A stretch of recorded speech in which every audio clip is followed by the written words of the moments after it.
Média Sorare. Média Sorare. Le premier podcast francophone dédié à Sorare. Salut, c'est Mehdi, Magic Mehdi sur Sorare, toujours très heureux de vous retrouver pour cette nouvelle édition, la 39e du podcast Média Sorare. Pour ceux qui ne connaissent pas encore Média Sorare, c'est un site d'information indépendant sur lequel vous pouvez retrouver des actualités, des analyses, des conseils et une rubrique coaching. Alors, lors du dernier épisode, j'ai pu accueillir Emilien, alias Nailim, manager spécialisé dans la MLS et la Chinese Super League, qui nous a expliqué entre autres son changement de stratégie. Et aujourd'hui, j'accueille Quentin, alias QTN11, mon troisième invité belge qui, comme Marie LB, est un grand spécialiste de la Pro League. Salut Quentin. Salut Mehdi, la forme? Écoute, toujours, et en plus j'ai la chance d'avoir un compatriote belge. Exactement. Voilà, le troisième invité belge, il y a eu Thomas qui était le tout premier épisode, il y a eu Marie, la grande spécialiste de la Pro League, et puis voilà, toi, Quentin, très content, très manager content, très actif, créateur de contenu, Twitter, on essaye d'être un maximum, Twitter, Twitch en live, Instagram un peu, même si je t'avoue que c'est beaucoup plus dur de mettre du contenu sur Insta, parce qu'il faut toujours des visuels et tout, alors sur Twitter, le texte suffit, donc on essaye d'être présent au maximum, pas toujours facile avec le boulot et la vie privée, mais on essaye. Tout à fait. Et manager qui a été fort sollicité quand j'avais fait une demande à la communauté, quels sont les managers que vous voudriez avoir sur le podcast, et tu figurais aussi parmi le top, je veux dire le top 5, si pas maximum le top 10, mais je pense que c'était le top 5. Et donc très content de t'avoir. On va évidemment parler Pro League, qui est ton sujet de prédilection, mais avant d'attaquer Sorare et tes débuts, etc., est-ce que tu pourrais te présenter? Oui, bien sûr. Alors, je m'appelle Quentin, comme vous l'avez noté, le pseudo QTN. Je suis belge, on est les meilleurs, même si on nous dit toujours avec les Français cette Coupe du Monde, mais ça il faut l'oublier, c'est passé, on n'a pas du tout le seum. J'habite près de Nivelles, donc c'est le côté Brabant-Wallon, un peu vers le centre de la Belgique pour ceux qui connaissent pas. J'ai 2 boulots dans la vie, donc j'ai un emploi du temps très chargé. Je suis consultant chez Unibet, donc Unibet, je présume tout le monde connaît les paris sportifs, et je suis sales advisor pour Apple également, et là aussi c'est en temps plein, donc ça demande aussi beaucoup de temps et beaucoup d'énergie. Je sais pas, tu as donné ton âge? Ah ouais, j'ai 29 ans. 29 ans. Ok, ouais. quasiment trentenaire. Et puis près de Nivelles, on est presque voisins. On a, je pense, une quinzaine de minutes en voiture l'un de l'autre. Ouais, on s'en parlait en off l'autre jour. Je savais pas qu'on était aussi proches. Ouais, c'est ça quoi. On ira voir un match de foot. Avec plaisir. Un de ces 4. On en avait parlé. Et donc Unibet, c'est vrai que sur ton compte Twitter, j'ai vu pas mal. J'ai vu aussi à un moment un tweet où tu étais sur un plateau. Je me rappelle qu'il y avait le président de Charleroi à côté de toi. Qu'est-ce que tu fais exactement chez Unibet? Parce que j'ai vu aussi que tu avais une grosse communauté quand même. Tu as énormément de followers. J'ai vu également dans ta bio que tu as un passé de joueur e-sport professionnel. Est-ce que tu peux nous en dire plus là-dessus? Ouais, alors exactement. Alors pour parler d'Unibet, je suis consultant en paris sportif, c'est-à-dire que tous les jours, Unibet francophone et néerlandophone, on a 2 pôles en Belgique. On donne des pronos dans la communauté Facebook. Donc Unibet a créé son groupe Facebook privé, bien entendu, parce que c'est énormément réglementé pour pouvoir exister sur les réseaux sociaux, parce que c'est quand même des conseils d'argent qu'on donne pour la communauté. Donc on a notre groupe où là tous les jours, en fonction de la carte bien entendu, je donne mes conseils pour la commu, et je tourne une fois par semaine à Anvers, donc au siège d'Unibet en Belgique. Je tourne une émission où il y a le betting show, et donc là c'est les conseils du week-end, et je dirais une fois toutes les 2-3 semaines aussi. En plus de ça, je fais 2 émissions parce qu'il y a le Clubhouse. Le Clubhouse, là c'est avec le journaliste Sacha Tavolieri, qui est quand même assez connu en Belgique, mais aussi en France, qui travaille sur l'équipe et chez RMC, et un invité, donc là notamment il y a eu Mehdi Bayat, on a eu l'avocat de Roberto Martinez pendant la Coupe du Monde, on a eu des anciens coachs, des anciens joueurs, des joueurs actifs, et donc là on tourne un Clubhouse, et là c'est une émission de plus ou moins 40 minutes où on débat sur 3 thèmes, sur l'actualité et tout, et quand c'est au niveau du football, c'est toujours un grand régal. Et quoi, donc vous parlez de l'actualité, vous parlez de quoi encore? Est-ce que vous touchez un peu au pronostic aussi avec ces invités? Je t'avoue que j'ai jamais regardé, donc c'est pour ça que je posais ces questions. Avec le Clubhouse, oui, alors c'est plus je veux dire actualité que paris sportif. Il y a toujours une page paris sportif bien entendu, parce que c'est Unibet, donc ça on a un expert qui est à côté, qui est pas sur le plateau, mais enfin qui est pas dans le fauteuil, on va dire, dans le cadre principal, qui est juste à côté, et qui là donne genre 2 ou 3 conseils sur l'émission. Mais sinon c'est des trucs d'actualité, donc par exemple les dernières, c'est sur la Coupe du Monde, on va parler de la Coupe du Monde. Si c'est soit avant les playoffs, on en a fait une ici notamment avec Mehdi Bayat, le président de Charleroi. C'était pour parler des playoffs, qui sera champion. On parlait du coup bien entendu d'un thème avec l'invité, donc là podcast, vu que c'était Mehdi Bayat. On parlait du Sporting Charleroi, est-ce que la saison était réussie ou un échec pour lui notamment. Donc c'est vraiment cool et c'est toujours agréable de parler de football. Moi comme ça je pourrais parler pendant 3 heures comme si j'étais dans un bar, alors qu'on parle avec des personnalités du football belge, donc c'est toujours top, quoi. Et donc ton rôle de consultant, c'est quoi? C'est conseiller quoi des matchs. Finalement, tu t'es consultant avec, tu donnes quelques, je vais dire, pronostics. C'est ça, exactement. Qui donc, servent aux clients, mais donc, je présume que si chaque fois t'as raison, Unibet n'est pas très content de ton boulot, non?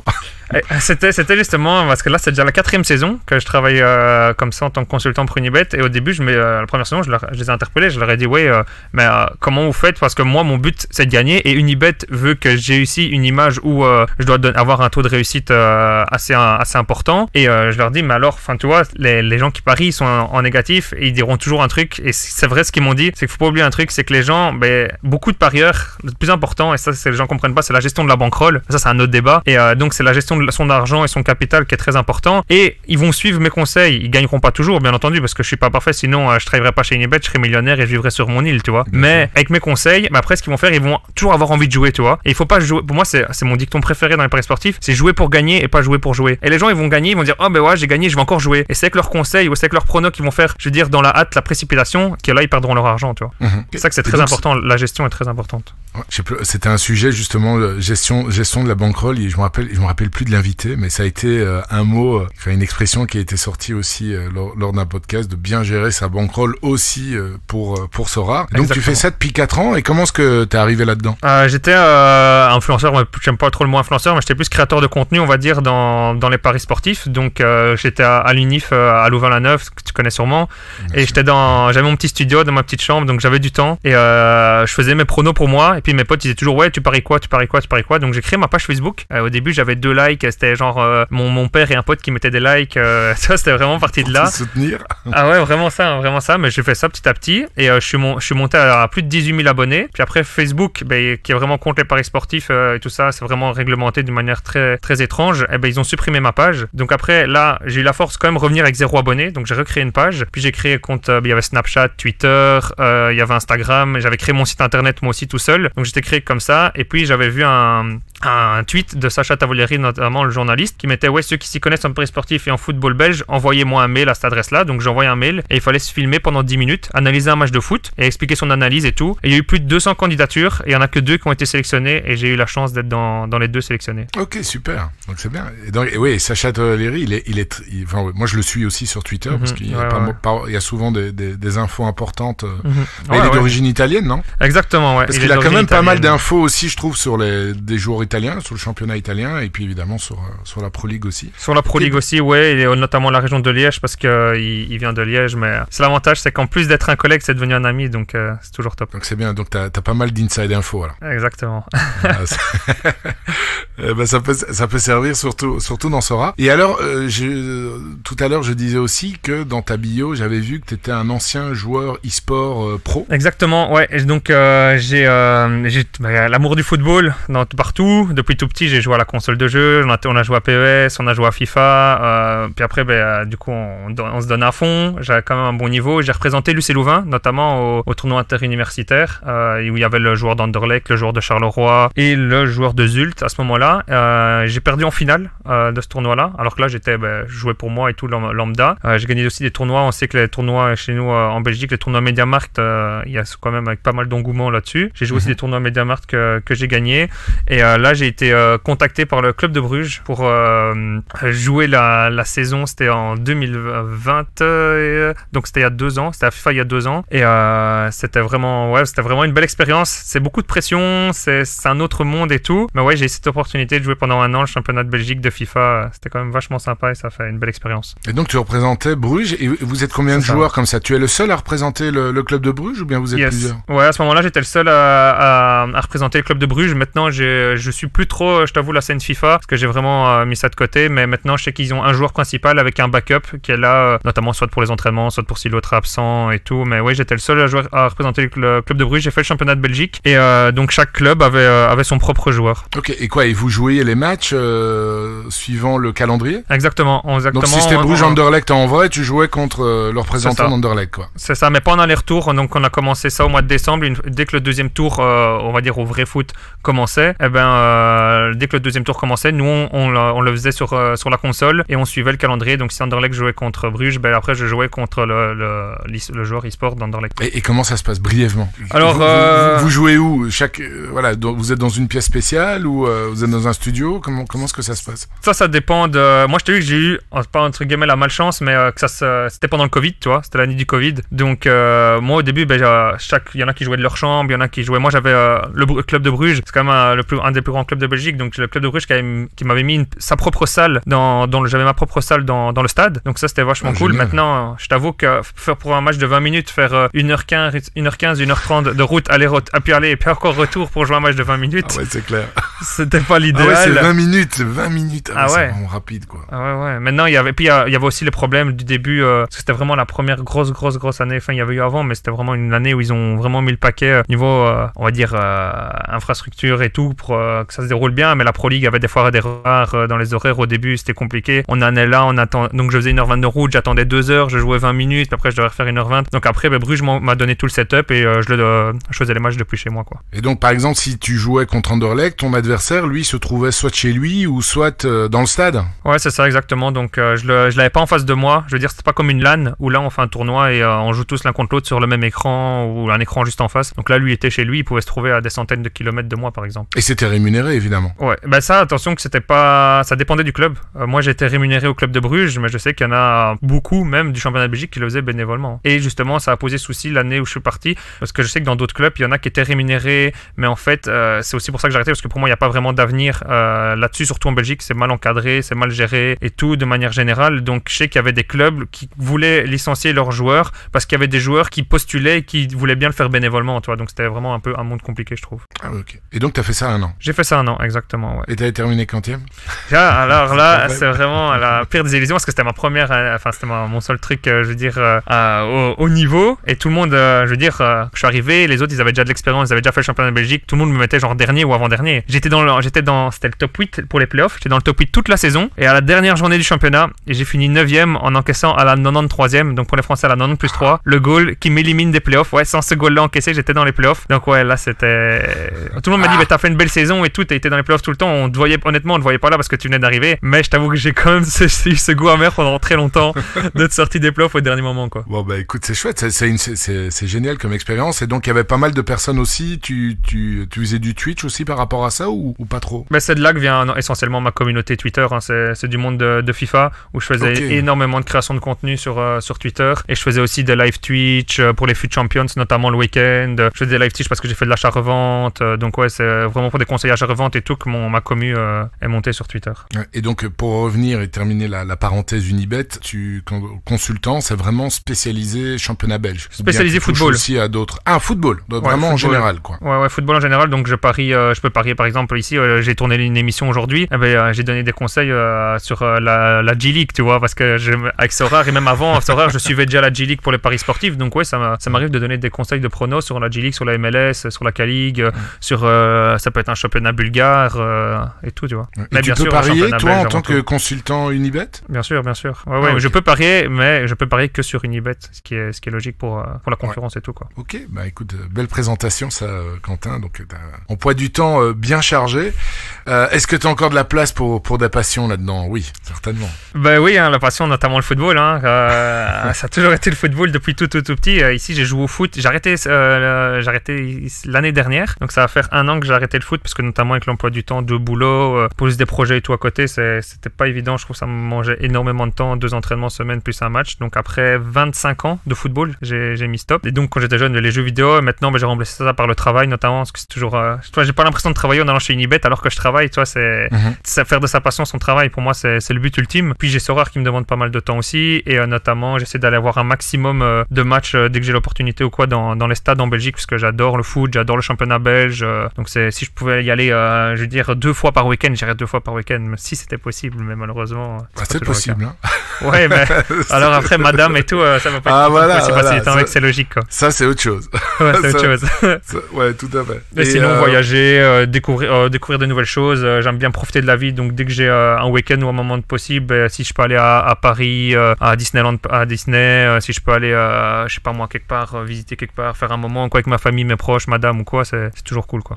Et quand tu dis Disneyland Paris, c'est pas le Parc des Princes, quoi. C'est vraiment Ouais. le vrai Disney, quoi. Exactement. Ou bien t'essayes de faire les deux, un jour là et l'autre jour là. Non, j'ai match. jamais fait ça. Elle m'a offert ici des places pour aller voir. Je crois que j'ai encore 1 an et demi pour aller voir avec l'hôtel et tout au Vélodrome à Marseille. Et elle m'a dit ouais, on ira ensemble et tout. Donc j'essayerai d'avoir les places pour aller voir OM PSG là-bas. Je pense que ça peut être vachement cool niveau ambiance, niveau puis même visiter la ville, prendre un petit week-end de 3-4 jours ou quoi. Ça peut être sympa. Écoute, c'est magnifique ça. C'est un ta très beau compagne qui t'achète les places. Ouais, ça c'est Ça magnifique. c'est beau.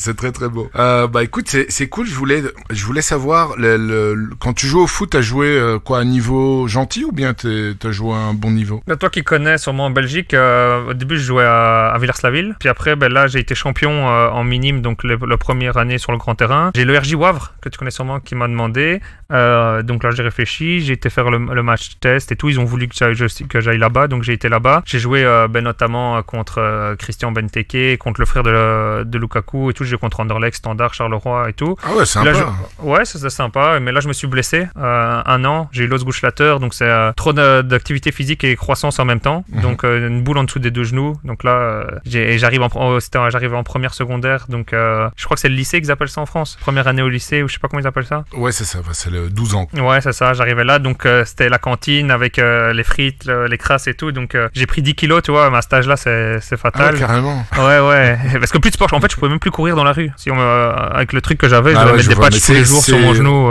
Ouais, c'est une maladie malheureusement assez commune chez les Ouais. jeunes. Hein. Ouais, il y avait un tiers de l'équipe qui l'avait, où on était. Parce qu'en fait, on jouait 2 matchs le week-end, des fois même 2 fois le même jour, parce ils devaient créer un certain nombre d'équipes. Et donc, on jouait contre Anderlecht, et après, on devait se dépêcher, prendre nos affaires, et on devait aller aider les régionaux parce qu'ils étaient passés. Et donc, on jouait 2 matchs la même après-midi ou quoi, et c'est normal que notre corps, il a pas suivi, tu vois. Ouais. Bon. Et puis après, du coup, je suis retourné, il y a mon club où j'avais été champion qui a dit, reviens chez nous et tout. Donc, parce que je m'entendais pas non plus trop avec le coach là-bas. Et donc, je suis retourné de là, j'ai encore été champion dans les dernières années de jeune, puis je suis monté assez tôt en équipe première. Là, à un moment, ça allait bien, je me suis fait le ménisque à un genou, puis après, je suis revenu de blessure, ça allait de nouveau bien. Là, je me suis fait la pire blessure que j'ai jamais eu. Enfin, j'ai eu une rupture totale tendon d'Achille. Ouh là là. Ouais, donc en fait, moi, j'ai pas été épargné, quoi. Ouais, c'est 1 an. Puis après, j'ai eu l'autre ménisque, et là, parce que le chirurgien m'a dit, en fait, t'as une fissure dans le cartilage aussi, et t'as perdu 1 tiers de résistance de tes ligaments croisés. Donc moi, je te conseille d'arrêter. Et j'ai continué ma petite dose, quoi. Ok, ouais, pour le fun, parce Ouais, que c'est ça, t'avais quoi. encore cette pension, cette passion, c'est ça. Exactement. Et là, dernièrement, rupture talon d'Achille, c'est quoi? C'est Kimpembe, hein, je pense qu'il a eu un. Je sais pas si c'est la rupture Je sais que totale. Christian Benteke l'a eu comme belge. Axel Witsel l'a eu aussi. Mais c'est possible que ce soit que Benteke l'ait eu aussi. C'est possible. Kimpembe. Kimpembe, ouais. Ouais. Ça se termine de la même manière, mais bon, Ouais. pas tout à fait la Non, même pas chose. du tout. Ok, bah écoute, super. Merci pour cette belle présentation, Cotin. Bon, on va aborder le sujet principal, Sorare. Bah, tout d'abord, comment est-ce que tu as entendu parler de Sorare? Parce que je regarde ta date d'inscription quand même, c'est le 10 mars 2022, donc t'as mis quand même un peu de temps, un peu plus de temps si je compare à, tu dois certainement le connaître, Fred Sorare Belgium, qui lui travaille chez un de tes concurrents BetClick, et lui qui s'était inscrit, si j'ai bonne mémoire, encore en 2020, milieu 2020. Ah donc voilà, comment est-ce que tu as entendu parler? Alors, la première fois que j'ai entendu parler, j'étais à l'anniversaire d'un de mes meilleurs potes, donc il a fait un anniversaire chez lui et tout, et j'avais 2 amis, j'étais comme ça en train de me servir un verre, qui me font Quand, pourquoi t'es pas sur Sorare, toi? Nous on joue à Sorare et tout, tu devrais jouer à Sorare, ça te correspondrait trop. Je fais je connais pas et tout, ça fait la crypto, je connais rien en crypto, j'essayerai plus tard, toi, je sais bien, on profite de la soirée, on parle pas de ça et tout, je connais pas. Puis la semaine d'après, à Unibet, j'ai un de mes collègues d'Unibet qui me fait tu devrais jouer à Sorare, j'y joue aussi, et toi qui kiffes trop le championnat belge, qui t'y connais blindé dans le foot de manière générale et tout. Je suis sûr tu t'adorerais ça. Et je fais ah punaise, je fais toi aussi tu m'en parles. Je fais c'est quoi ce truc Donc je dis bah tu sais quoi, moi j'aime pas me lancer dans quelque chose que je connais pas. Je fais bah tu sais quoi, pendant 1 à 2 semaines je vais regarder full vidéo YouTube c'est quoi Sorare qui explique bien c'est quoi Sorare et je vais voir et peut-être que je me lancerai, tu vois. Et du coup je me suis lancé et du coup mon collègue d'Unibet qui est devenu mon parrain sur Sorare, mais c'est comme ça que je me suis lancé parce que moi je connaissais pas du tout et je voulais pas me lancer en fait dans quelque chose. J'avais déjà entendu parler de bruit de couloir ou quoi, mais j'avais pas pris le temps vraiment parce que tout ce qui était crypto et tout, je connaissais pas du tout donc.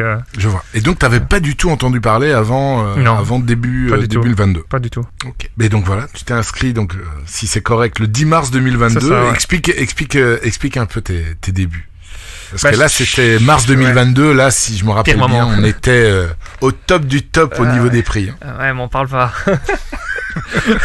Ouais, c'est vraiment le pire moment. Donc je rentre là et il y avait encore la carte commune en rare. Donc mon collègue d'Unibet, qui est lui toujours dans les rares et tout, il m'a toujours dit ouais, mets-toi dans les rares et tout. Puis je regarde les prix, je fais waouh, attends, tu me fais rentrer dans un jeu. Je fais c'est costaud ton budget quand même, toi. Alors que je sais pas trop comment ça fonctionne. Puis je dis vas-y, je fais ça. Donc je me lance dans les rares. Donc et je mets 5000 € pour commencer. Et ouais, quand même, hein. Voilà. Ouais, je mets ça. Je me dis non, au début je mets 1000 €, tu vois. Je mets 1000 €, mais après il me dit ouais, mais 1000 € tu seras pas faire grand chose. Je dis ok, donc je réfléchis, je me laisse 1 ou 2 semaines de réflexion et je fais bon allez ok, c'est vrai que le jeu a l'air pas mal et tout, je vais mettre 5000 €. Donc je mets 5000 € et là je commence et j'en reviendrai plus tard à la fin du podcast. Je sais que il y a les pires coups ou les pires souvenirs, ouais. Les coups de poisse on va dire. Celui-là je te le garde parce que il est beau, et c'est en lien avec ça, donc celui-là on va le garder pour la fin. Mais en tout cas j'ai commencé et j'ai déjà été dégoûté dès le début, mais je te laisse pour la fin. Okay. Donc j'ai été dégoûté pour le début, mais après moi j'ai une mentalité où dans tout ce que je fais je joue pour gagner, tu vois. Je joue une part de cartes avec des potes, je vais vouloir gagner. Je vais faire un truc avec ma compagne, on va jouer un truc, je vais vouloir gagner. Je vais toujours vouloir gagner dans tout. Mais là je suis avec 5000 € en rare, en All-Star rare, impossible de gagner quand des gars ils ont des Mbappé à 20k ou à 30k ou je sais pas combien il était à ce moment-là, mais ouais, c'est ça. Impossible. Donc je me dis moi je dis ouais, je vais sur les limited. Et donc là je vais sur les limited, mais les limited à ce moment-là c'était un prix astronomique. Les limited sont sortis en août 2022. Donc t'as quand même tenu le cap pendant quoi? Pendant 5 mois en rare. En août 2022 qu'ils sont sortis? Non, ils sont sortis avant. Ouais. En aût 2021, pardon. Ouais, ils étaient déjà sortis. Ouais, non, c'est vrai, c'est vrai. Ouais, ils étaient déjà sortis, mais les prix étaient... d'une année. Ouais, les prix étaient super chers, quoi. Donc, les prix vachement chers, c'était chaud. J'ai acheté, là, je me suis quand même battu pour essayer de faire des trucs le mieux possible, mais après, ouais, c'était compliqué, quoi. Donc voilà, c'était ça. On va résumer en ça mes débuts. Ok. Et donc, Switch Limited, tu vends tout rare, ou bien tu gardes tes cartes rares et tu remets un budget pour construire quelque chose en limited? La plus grosse erreur, je vends tout rare. Ok. La plus grosse erreur, j'aurais pas dû vendre tout ça et je suis parti du coup du côté des limited. Et ouais, j'aime bien, je voulais jouer sur pas mal de championnats, donc je faisais la Champion, je faisais la Chal, mais le problème c'est je suis arrivé en mars, donc c'est-à-dire que c'était la fin de saison des championnats européens, donc j'ai été en America, Asia et K-League de l'année dernière. Après là, j'ai découvert ça parce que je voulais jouer l'été, je me dis attends, j'ai pris goût au jeu, moi j'ai envie de jouer. C'est pas pour regarder mes cartes là pendant 2 mois et pas pouvoir jouer, donc j'ai envie de jouer absolument au jeu. Je fais vas-y, c'est parti, j'achète des Césina, j'achetais tous les goods qu'il y avait en Asia, il y en a MLS de la saison dernière. Et là, après, je me mange des DNP par-ci, des DNP par-là. Je découvre que l'Asia, il y a des joueurs, on sait pas où ils sont. J'avais acheté un joueur, le type, il a disparu du club, on sait plus où il était. Oh là là, la galère, je me dis vivement, vivement que le championnat européen recommence. Ouais, vraiment. Et j'ai peur de revivre ça cet été, hein, quand je vois encore les DNP que j'ai mangé ici en MLS. Et donc, là, tu commences à performer. On va pas parler des prix. Là, tu rajoutes un budget parce que t'as dit ouais, petit à petit, en fait, je rajoutais, en fait, vu que j'ai les prix de compétition, quoi, et je voulais la gagne, de temps en temps, je rajoutais, ouais, clairement. Ok. Et donc là, t'es compétitif. À partir du moment où tu construis ton pool limited, ouais, j'avais Mbappé, Neymar et tout, hein. Ouais. Ouais, j'avais Mbappé, Neymar. En fait, l'avantage, c'est que j'avais gardé quand même de l'argent pour acheter des Européens, donc j'avais acheté des Neymar et tout ici au mois de mai de l'année dernière. Et après, au mois d'août, les prix, ils avaient bien flambé. J'aurais dû les vendre, malheureusement. J'aurais dû les vendre parce que les prix avaient vraiment flambé. Après, on a connu Sorare ici les derniers mois où, je veux dire, de l'été 2022, on va dire début 2023, les prix ont constamment diminué. Donc ça, mais ça, j'avais pas une boule de voyance, donc ça, je pouvais pas le savoir. Mais j'aurais dû vendre à ce moment-là, mais c'est plus facile à le dire après qu'avant. Ah ouais, non, mais c'est certain. Et là, tout le monde peut le dire. Hein. Bien sûr. Celui qui a eu ça dans la bulle de cristal, ouais, il y en a certains qui ont vendu à ce moment-là et ils ont bien fait, mais exactement. beaucoup. Moi, je pensais, comme je l'ai déjà dit dans le podcast, moi j'y réfléchissais et j'en discutais autour de moi en privé en disant non mais là je pense qu'il faut vendre et rentrer plus tard, mais voilà, c'est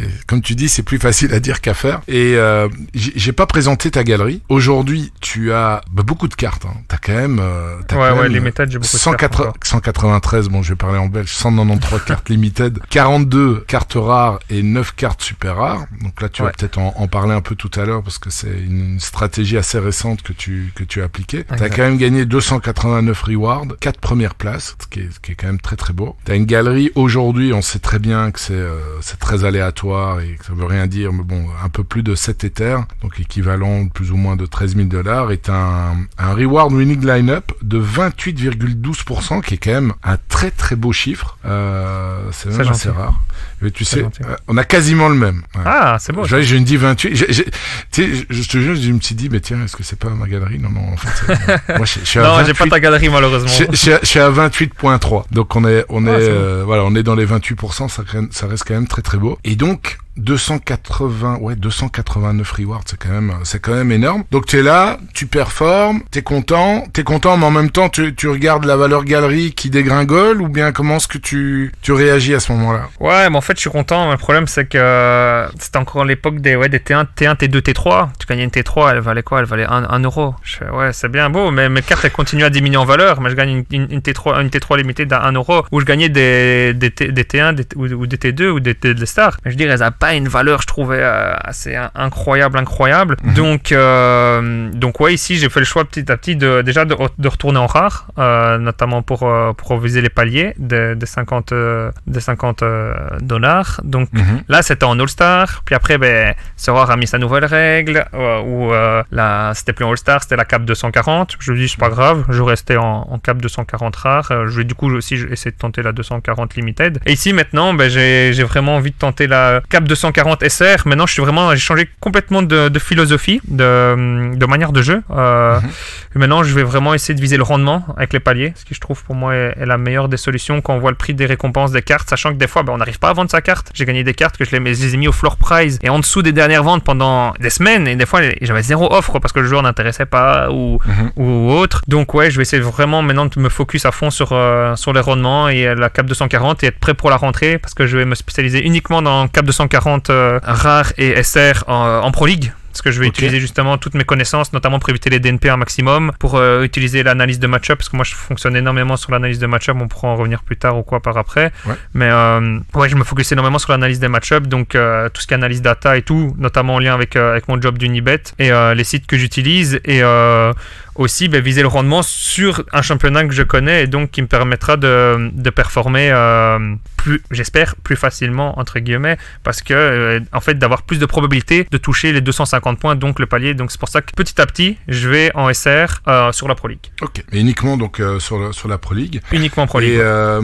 Et dans ce changement de stratégie, donc tu as amorcé le changement à quel moment? En fait j'ai eu énormément, et ça mais bon on peut pas revenir sur le passé, mais j'ai eu énormément de choix de stratégie sur Sorare, notamment des fois pas forcément de ma propre volonté, mais parce que Sorare a beaucoup changé ses règles, parce que à un moment moi j'étais et je suis toujours, et je suis hyper nostalgique de la spécialiste limited. Moi c'était un chef d'œuvre la spécialiste limited, ici quand ils ont mis la cap 270 là, la globale spéciale cap 270, la gold c'est ça. Ouais.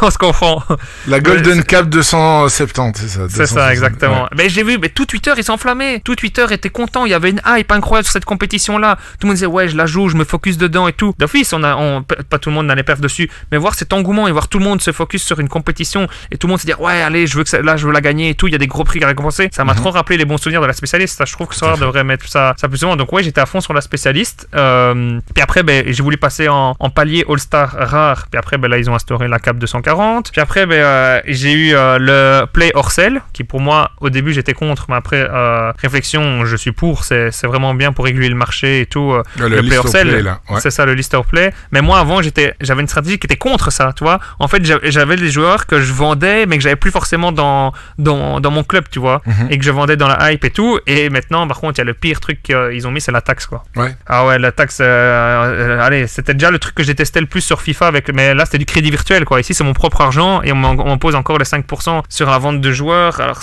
ça contre ma stratégie, donc je dois essayer de trouver une stratégie qui permet de contrer ça, et c'est notamment ce que je vais faire avec la CAP 240 rare ISR, où j'aurai mon pool et que je vendrai beaucoup moins, je serai beaucoup moins actif sur le marché à cause de cette taxe, quoi. Et tu crois que en te focalisant sur ces caps 240, donc les paliers, tu penses que tu vas être moins actif au niveau du marché? Bon, je présume que tu le fais déjà en cap 240 rare.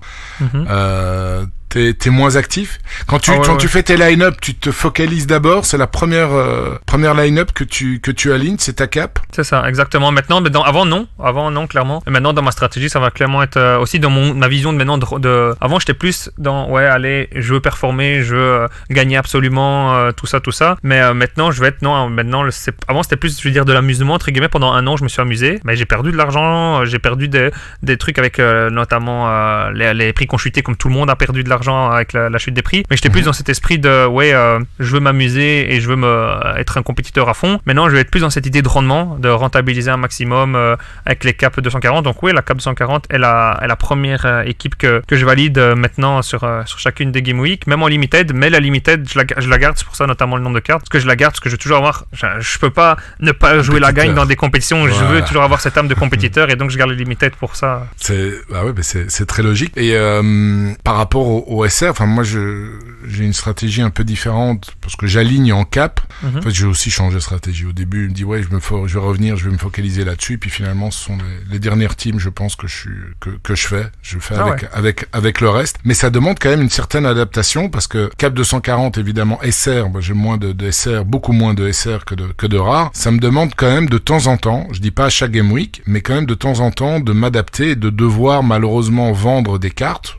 SR ou rare, n'importe, mais d'avoir de l'Ether dans mon wallet pour pouvoir racheter un joueur parce que soit mes joueurs ont trop performé, et donc ça rentre plus dans la cap 240, ou soit il y a l'un ou l'autre blessé toujours avec un score assez faible et il faut pouvoir le remplacer, ou sinon je ne sais pas aligner d'équipe. Donc j'ai déjà été confronté à ce scénario-là, même à plusieurs reprises. Donc je sais pas, comme tu as beaucoup de cartes limited et quand même, mais en rare t'en as 42, moi j'en ai 30 en SR, donc c'est plus ou moins similaire. T'as jamais dû faire l'un ou l'autre achat supplémentaire pour rentrer dans ta cap 240 rare? Non, ici j'ai commencé ça depuis la taxe petit à petit. Maintenant, j'achète, j'essaie d'avoir pas mal de possibilités au poste. Et par contre, ici sur l'America, ça va être beaucoup plus compliqué parce que je m'y connais moins sur l'America. Il y aura des DNP que je serai moins évité, mais c'est pour ça en fait cette stratégie-là, j'ai envie de la peaufiner pour qu'elle soit prête fin juillet absolument, et que tout mon pôle de Pro League soit prêt, aussi bien au niveau des gardiens, des défenseurs, des milieux, des attaquants, que tous mes joueurs soient prêts. En SR, d'office, c'est plus compliqué parce qu'il y a moins d'enchères, il y a moins d'offres sur le marché secondaire. Des fois, j'essaie de discuter avec des managers sur Discord, et eux, ils se focalisent sur leur prix d'achat en SR, mais moi, je essaie de me focaliser sur le prix de la valeur en rare, tu vois. Et donc, c'est compliqué comme jamais d'acheter une carte en SR, mais petit à petit, j'essaye de faire mon trou, quoi. Ici, j'ai aligné ma première cap 240 SR le week-end dernier. Heureusement, ça s'est pas passé. Non, je n'y attendais rien. C'est parce que le but, c'est que ça soit prêt fin juillet. Mais ici, si je savais déjà aligné, je l'alignerais. Et ici, ce week-end, pour la dernière journée de championnat, je sais aussi l'aligner. Et je pense que ce week-end, peut-être qu'elle ira le chercher. On sait jamais. Maintenant, les playoffs, c'est aussi plus compliqué. Mais vraiment, le but, c'est que tout soit prêt. Et honnêtement, je pense qu'avec un bon grand roster, on pourra faire ça. Et après, avec les paliers, je pense que j'aurais plus besoin de vendre mes joueurs. Avec les paliers, je pense que je pourrais améliorer. Mais c'est clair que ça demande beaucoup de temps. Franchement, ça demande beaucoup d'analyse. Les choix des joueurs aussi, surtout sachant qu'on va être dans la période mercato. Donc, ça demande beaucoup de temps, beaucoup d'analyse. Mais le but, c'est d'être prêt fin juillet. Ton objectif, donc pour le moment, tu as 9 cartes super rares, dont un gardien, et tu as fait des bons choix. Hein. Merci.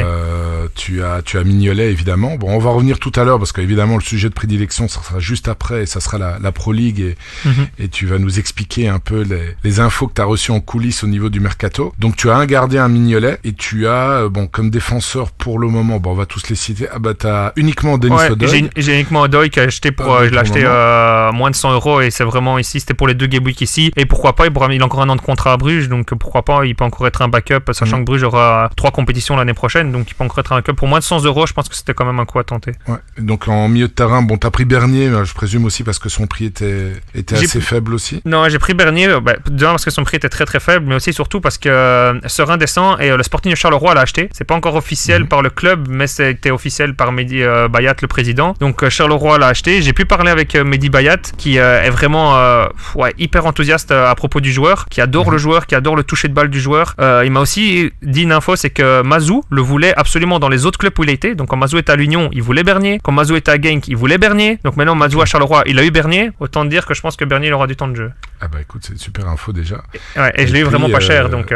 Ouais, tout à fait. Et en milieu de terrain, bon là t'as Yoon Seok Hong, le jeune de... Incroyable. De Gand, Balikwisha, de William Balikwisha. Celui du Standard. Ouais, tout à fait, du Standard.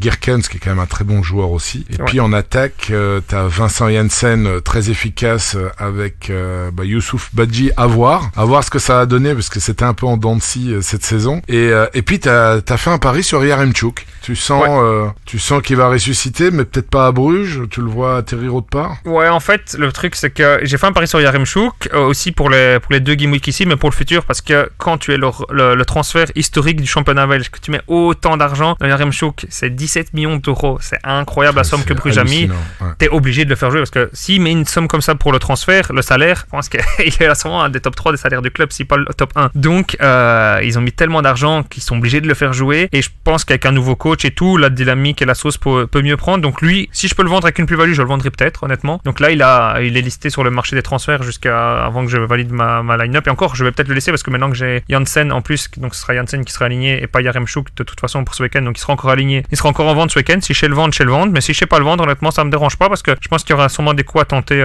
pour lui l'année prochaine. Et donc pour le moment, tu as 9 cartes. Quel est ton objectif? Donc combien de cartes tu vas arriver d'ici fin juillet? Ouais. Je vais pas dire les noms parce que je sais qu'en SR, je parle pas du nom, je parle du nombre de cartes. Ouais, mais c'est parce qu'il y a d'autres joueurs que je dois, il y a des joueurs spécifiquement que je dois acheter, mais on est tellement en concurrence en SR avec tout le monde que c'est compliqué. Mais je veux dire comme quoi, je me focus essentiellement sur d'office les clubs qui vont jouer l'Europe. Donc comme ça, je pourrais aligner aussi en midweek pour essayer d'avoir des paliers en plus, des paliers bonus, je vais dire ça. Mais il y aura aussi la midweek, donc je pense partir sur 2, voire peut-être un 3e gardien en SR. Donc c'est sûr que ça sera le focus 240. Après, si je suis aligné une All-Star ou une cap de 270 ou une Challenger en fonction du pool de rewards, en fonction de la Game Week et tout, je le ferai clairement. Mais un deuxième, voire d'office, un deuxième gardien, voire un 3e gardien, avoir les prix, avoir les possibilités. Est-ce que je prends 2 gardiens ou 2 gardiens plus un 3e gardien, mais qui lui joue pas l'Europe ou quoi, ça à voir.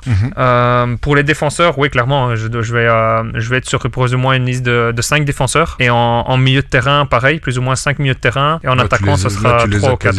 Ouais. Ok. Donc tu pars sur un pool d'une petite vingtaine de SR. C'est exactement, mais qui s'améliorera constamment. Et puis aussi avec les nouveaux transferts, les nouveaux championnats, les joueurs aussi, comme vu que je vais aller beaucoup au stade, c'est les joueurs que je vais repérer, que j'arriverai à avoir pas cher et qui prendront de la valeur, qui monteront, qui joueront. Tout ça, ça va être beaucoup de temps, beaucoup d'analyse et beaucoup de scouting. Et ça, c'est grâce à la vente de tes cartes ou bien non? Là, t'es dans une optique où tu réinjectes pour construire ce pool. Ouais, là j'ai encore un peu plus de 2000 euros dans mon wallet sur Sorare. Donc je le garde vraiment quand je vois une bonne affaire. Donc là j'ai pas mal d'argent de stock sur Sorare et quand j'utilise, parce que j'ai vendu pas mal de cartes importantes en rare, et donc c'est genre j'ai vendu mes Mouktar, j'ai vendu Acosta, Zela Ryan, tout ça en rare j'ai vendu parce que je veux uniquement, et c'est des joueurs que je pourrais pas aligner en cap 240 rares, et c'est des joueurs tout simplement qui sont pas de Pro League non plus. Donc c'est vraiment le gros changement de stratégie, quoi. Exactement, ouais. Ok. Et donc là tu vas être un peu en chômage technique pendant la trêve européenne. Non, en SR oui, mais pas en rare. En rare j'ai quand même des joueurs assez intéressants. J'ai du Latif Blessing en attaque. J'ai quand même un pool, j'ai quand même allé, je veux dire 3 attaquants, je pense 3-4 attaquants de Asia et MLS. J'ai 4-5 milieux de terrain, 4-5 défenseurs, j'ai 2-3 gardiens. Donc je vais pouvoir quand même jouer cet été, mais mon rendement sera beaucoup moins intéressant.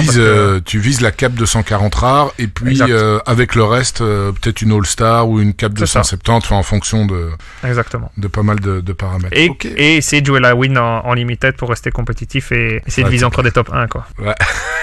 C'est ça qui fait vibrer aussi. Exactement.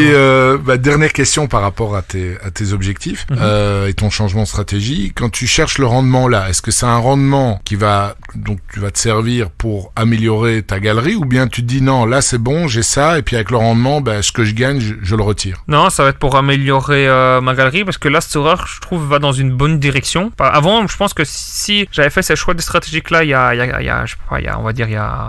8, 9, 10 mois, je pense que j'aurais peut-être retiré de Storer, parce que ça commençait un peu à prendre l'eau, pas prendre l'eau, mais ça commençait un peu à sentir le roussi, on va dire. Oui. Mais ici, vu la direction que Storer utilise, un peu les nouvelles et tout qui sortent, je trouve que ça va dans le positif.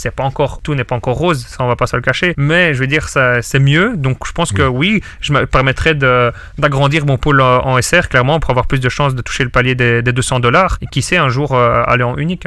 Écoute, c'est un très bel objectif. Donc là, confiant dans Sorare, et donc continuer, et ce que tu gagnes, ça servira à réinjecter et améliorer ta galerie au fur et à mesure. Mais je te suis. Je suis aussi, et pourtant j'ai été critique, mais là je trouve que les choses, je l'avais mis aussi sur Twitter, que les choses évoluent dans le bon sens au niveau de la communication. Il y a, évidemment, ils peuvent encore s'améliorer, il y a encore plein de choses perfectibles, mais voilà, je trouve qu'il y a moins de faux pas, surtout. Ouais. Parce qu'il y a un moment où ils les ont empilés les uns derrière les autres, et là vraiment on va dans une bonne chose. Le wallet qui arrive bientôt, donc Fiat, euro, dollar, hâte de voir ce que ça donnera, ça. Et ensuite ils annoncent du gros marketing, donc on verra bien, on verra bien ce que ça a donné. Mais c'est vrai que les expériences aussi IRL, le fait de le mettre plus en avant, ça crée de l'engouement, parce que je présume aussi qu'il y a, enfin c'est plus ce que je présume, il y a beaucoup de fans de football.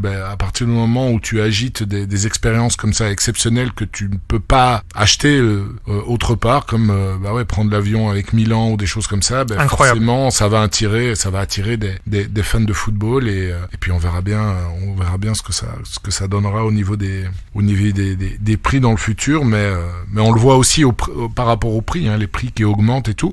Justement, tu étais assez critique par rapport à cette règle du list of play, parce que tu t'adaptais ta galerie énormément game week par game week, parce que tu regardais les match-up, et donc ça évidemment ça a mis un frein à ta stratégie. Comment est-ce que tu t'adaptes par rapport à ça? Ouais, alors ça m'a bien saoulé au début. J'ai réagi à chaud, notamment sur le réseau ou quoi, mais de manière toujours bien sûr très, très soft et très sobre, mais j'étais déçu. Clairement, j'ai été déçu de ça, parce que clairement c'est mieux pour Sorare, et je le dis maintenant, après du recul, c'est vachement mieux comme ça pour Sorare, pour l'équilibre des prix, l'équilibre du marché. Mais par rapport à moi, à ma stratégie, moi j'achetais mes joueurs à 16h01, je les mettais en vente, tu vois. À 16h01, je les mettais en vente, et tellement, en fait, je les scoutais à l'avance, bien à l'avance, donc ce qui me permettait d'acheter pas dans la hype et d'acheter moins cher. Je faisais mon analyse de match-up des fois 2 semaines à l'avance, avec mes stats et tout, je notais sur un fichier et tout, que cette équipe-là, elle a telle probabilité de marquer autant de goals, que le en tel pourcentage de clean sheet et tout. Donc j'achetais avant quand les prix étaient bas, ce qui me permettait de revendre des fois à 16h, même les 3 quarts du temps à 16h01, ou même à 17h, 18h, 19h,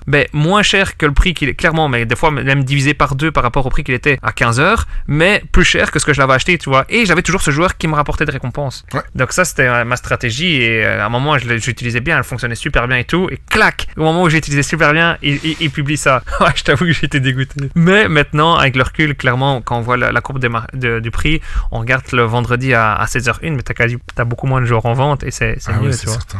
Ouais. Moi aussi, j'étais comme ça, un peu comme toi. J'avais pas toujours le temps de scouter bien à l'avance, 2 semaines à l'avance, mais disons plusieurs jours à l'avance, et je m'adaptais en fait, au match-up, et je revendais, et je m'en foutais finalement de vendre un joueur à perte, parce que l'un dans l'autre, vu qu'ils faisaient une bonne perf, voilà, comme avec les perfs, ça compensait largement, en tout cas la plupart du temps, largement la décote au moment de la revente du joueur. Ouais, et ce qui est étonnant aussi, c'est que c'est pas si t'es actif quand même sur le marché là, quand tu vois les prix au niveau des enchères qui parfois sont 20%. Hier, j'ai vu une carte, il y avait 2 cartes sur le marché secondaire qui étaient à 20% moins chères. Et pourtant, ils se battaient sur les enchères parce qu'ils veulent avoir ce petit bonus, voilà, collection, premier détenteur de cartes, etc. C'est pas une super nouvelle pour le marché secondaire, mais bon, à voir comment ça évolue avec le temps, parce que c'est vrai que s'il y a tout plein de managers ou des anciens managers qui reviennent, comme c'est le cas depuis plusieurs semaines, peut-être qu'ils voudront compléter aussi des collections d'il y a 1 an, d'il y a 2 ans, donc à voir pour la suite. Ouais, je suis d'accord avec toi, surtout en limited, j'en parlais justement justement ici en tournage ce matin qu'un collègue d'Unibet qui me faisait la réflexion, parce qu'il voulait il voulait finaliser une de ses collections et il me dit c'est atroce. Il me dit les prix des enchères parce qu'elles sont plus hautes que les prix du marché secondaire et en limited pour moi ça va continuer à s'agrandir. C'est qu'en limited, la différence des pourcents de bonus vont faire énormément la différence et on va plus savoir aussi faire des collections en limited qu'en rare parce que les prix sont plus abordables. Donc en limited, clairement que les prix du marché secondaire seront moins chers que les prix des enchères et là ça aura aussi bien joué pour son portefeuille. Ouais. Mais bon, le principal c'est que le marché se stabilise et quand tu vois les prix des super rares aussi, ça monte bien quand même. C'est pas évident d'en acheter. Voilà, il faut de la patience. Ouais, écoute, exactement. Magnifique au niveau de tes objectifs actuels et futurs. Alors maintenant, on va aborder le gros sujet. C'est vrai qu'on a déjà pas mal parlé, mais le gros sujet, donc évidemment la Pro League. Donc toi, tu es fan, comme tu l'as dit, de Pro League, tu assistes souvent à des matchs, etc. Mais avant d'aborder ça, j'avais quand même une question à te poser. Quels sont les outils, si tu as envie de les dévoiler ou pas, mais comme tu veux, mais les outils que tu utilises justement pour déterminer quels sont les match-ups intéressants, etc. Parce que je me rappelle que tu mettais souvent sur ton groupe Discord et Twitter, ton avis, voilà, il y a telle équipe à telle probabilité de marquer autant, etc. Voilà, comment est-ce que tu détermines ça? Ouais, c'est vrai qu'il faudrait que je refasse, t'as raison, ici j'avais pas eu beaucoup de temps, puis j'ai été quand même malade ici récemment, donc c'était pas facile, mais il faudrait que je refasse mes trades où je mettais les pourcentages de probabilité de clean sheet et les probabilités de goal marqués. Comment je fais ça? J'utilise les mêmes sites que j'utilise pour analyser les matchs au niveau du betting, donc j'utilise du Soccerstat, du Footystat, tous des sites anglais qui ont énormément de données en fait sur les équipes, sur par exemple les goals marqués, les goals encaissés, quand c'est à domicile, les formes, tout ça, et j'utilise toutes ces panoplies de stats là. Je vais pas dire exactement quel stat j'utilise pour faire mes formules et tout, parce que sinon après plus personne lira mes trades et tout le monde aura les mêmes infos. Ça, tu gardes ça là. Faut quand même la cuisine interne, tu peux la garder. Exactement. On va dire les ingrédients, mais on va pas dire la recette comment on l'a fait, tu vois. Voilà, c'est ça. Mais ouais, mais honnêtement, beaucoup de sites, mais ça, il y a plein de sites, même peut-être francophones. Moi, je t'avoue que c'est beaucoup de sites anglais que j'utilise, mais il y a sûrement des sites francophones qui donnent énormément de data et de stats et que vous pouvez utiliser. Et là, avec les calculs, vous savez voir une équipe qui va performer et tout. Parce que des fois, moi, je regarde pas forcément les cotes de paris sportifs, mais sinon, beaucoup de détails, beaucoup d'analyses, beaucoup de stats. Ok, donc il y en a beaucoup. Moi, ça m'arrivait aussi, surtout dans le passé, de regarder un peu les cotes. Surtout pour les championnats, je connais pas bien. Mais donc Footystat et l'autre site que tu as dit, c'est quoi? Soccerstat. Soccerstat, ouais, écoute. Ouais. Comme ça, les auditeurs, ils peuvent aussi faire le petit pop-up et le petit pop-up et leur recette avec les ingrédients que tu viens de donner. Okay, donc, on ferme la parenthèse. Maintenant, sujet de prédilection. Pro League, il y a des changements qui s'annoncent. Il y a le mercato qui s'annonce. Donc, changement au niveau du championnat la saison prochaine. Il y a des rumeurs, il y a plein de choses. Et écoute, je te laisse la parole. Là. Je te laisse tout seul. Alors ouais, pour la Pro League, passage à 16 équipes pour l'année prochaine. Donc on est à 18 cette année, donc on passe à 16. Il y a eu 3 relégués cette année. Donc il y a Serein, Zult et Ostende qui ne seront plus couverts. Donc les joueurs là-bas seront plus couverts. Et on a un seul promu. Du coup, vu qu'on passe à une équipe en moins, et c'est le RWDM. Donc c'est un autre club de Bruxelles. Et troisième club de Bruxelles. Ça fait 35 ans qu'il y a plus de 3 clubs de Bruxelles en D1. Donc ça va être beau au niveau rivalité. Tu te rappelles du troisième club qu'il y avait il y a 35 ans? Ouah non, je l'ai lu en plus. C'est Jet. Ah ouais, le Racing. Ça remonte, hein. Ah ouais. Ça remonte. Ah ouais, 35 ans. Moi, je t'avoue, du coup, j'ai jamais connu ça. 3 clubs de Bruxelles et ça peut être chaud, ça peut être bouillant. Donc ça peut être vachement cool.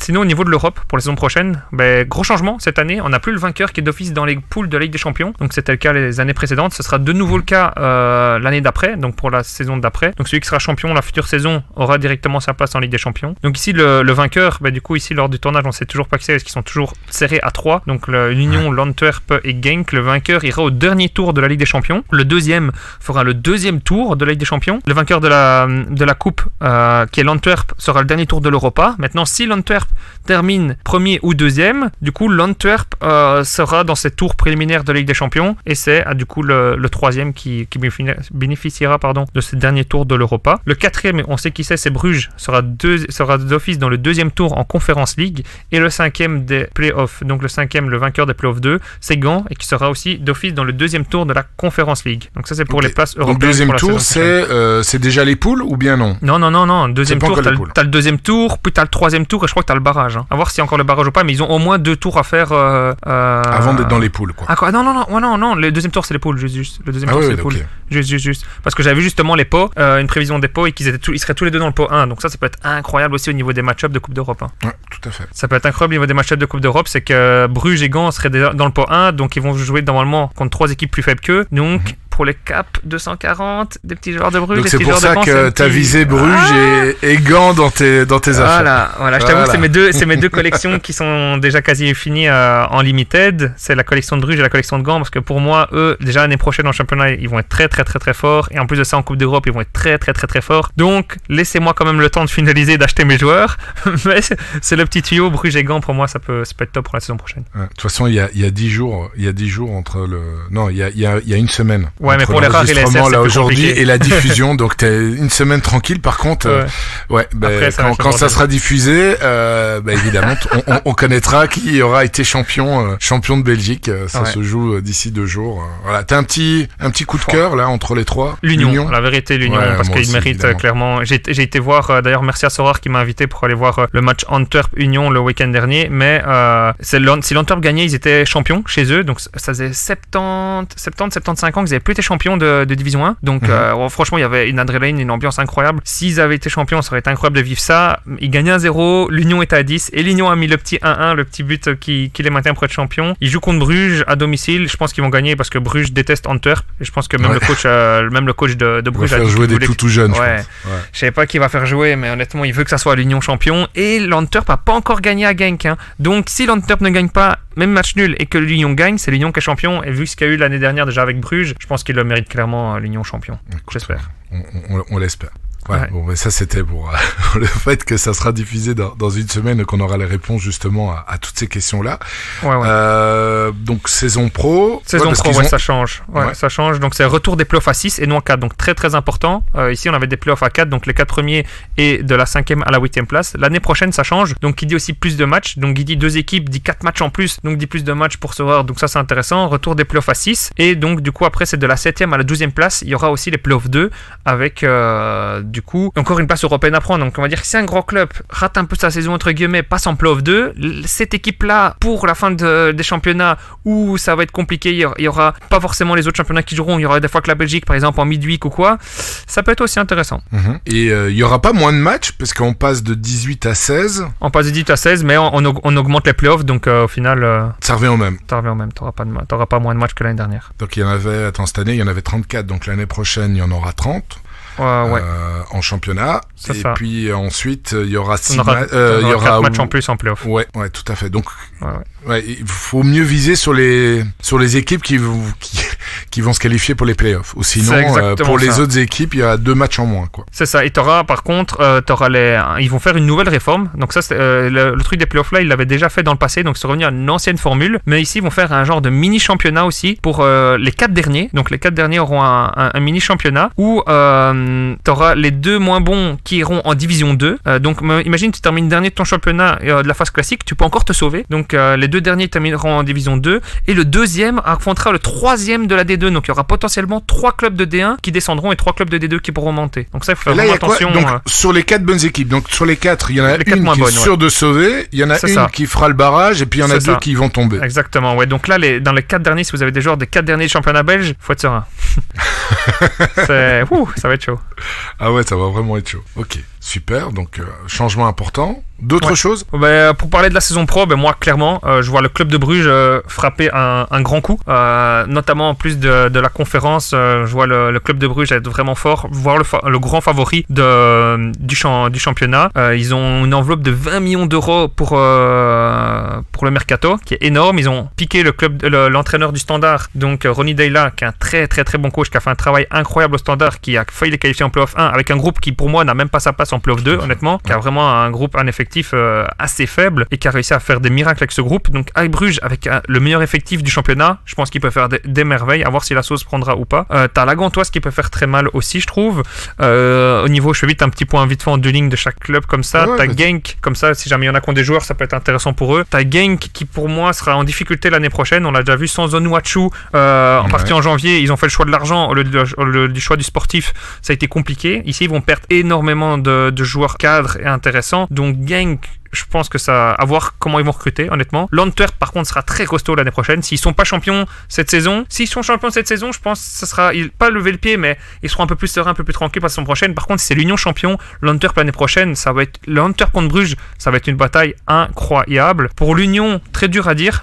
Voir si Gerhardt, le coach, restera ou pas. Il était sollicité par Bruges, mais qui a au final opté pour le coach du Standard. Donc, avec quelle équipe aussi? Parce qu'il y a des joueurs qui risquent quand même de partir. On a un Boniface. Est-ce qu'il restera pas? Il y a moins de rumeurs qu'à Orban, mais on en reviendra par après. T'as Adingra qui retourne à Brighton, t'as Tilly Thomas, on en parlera aussi par après.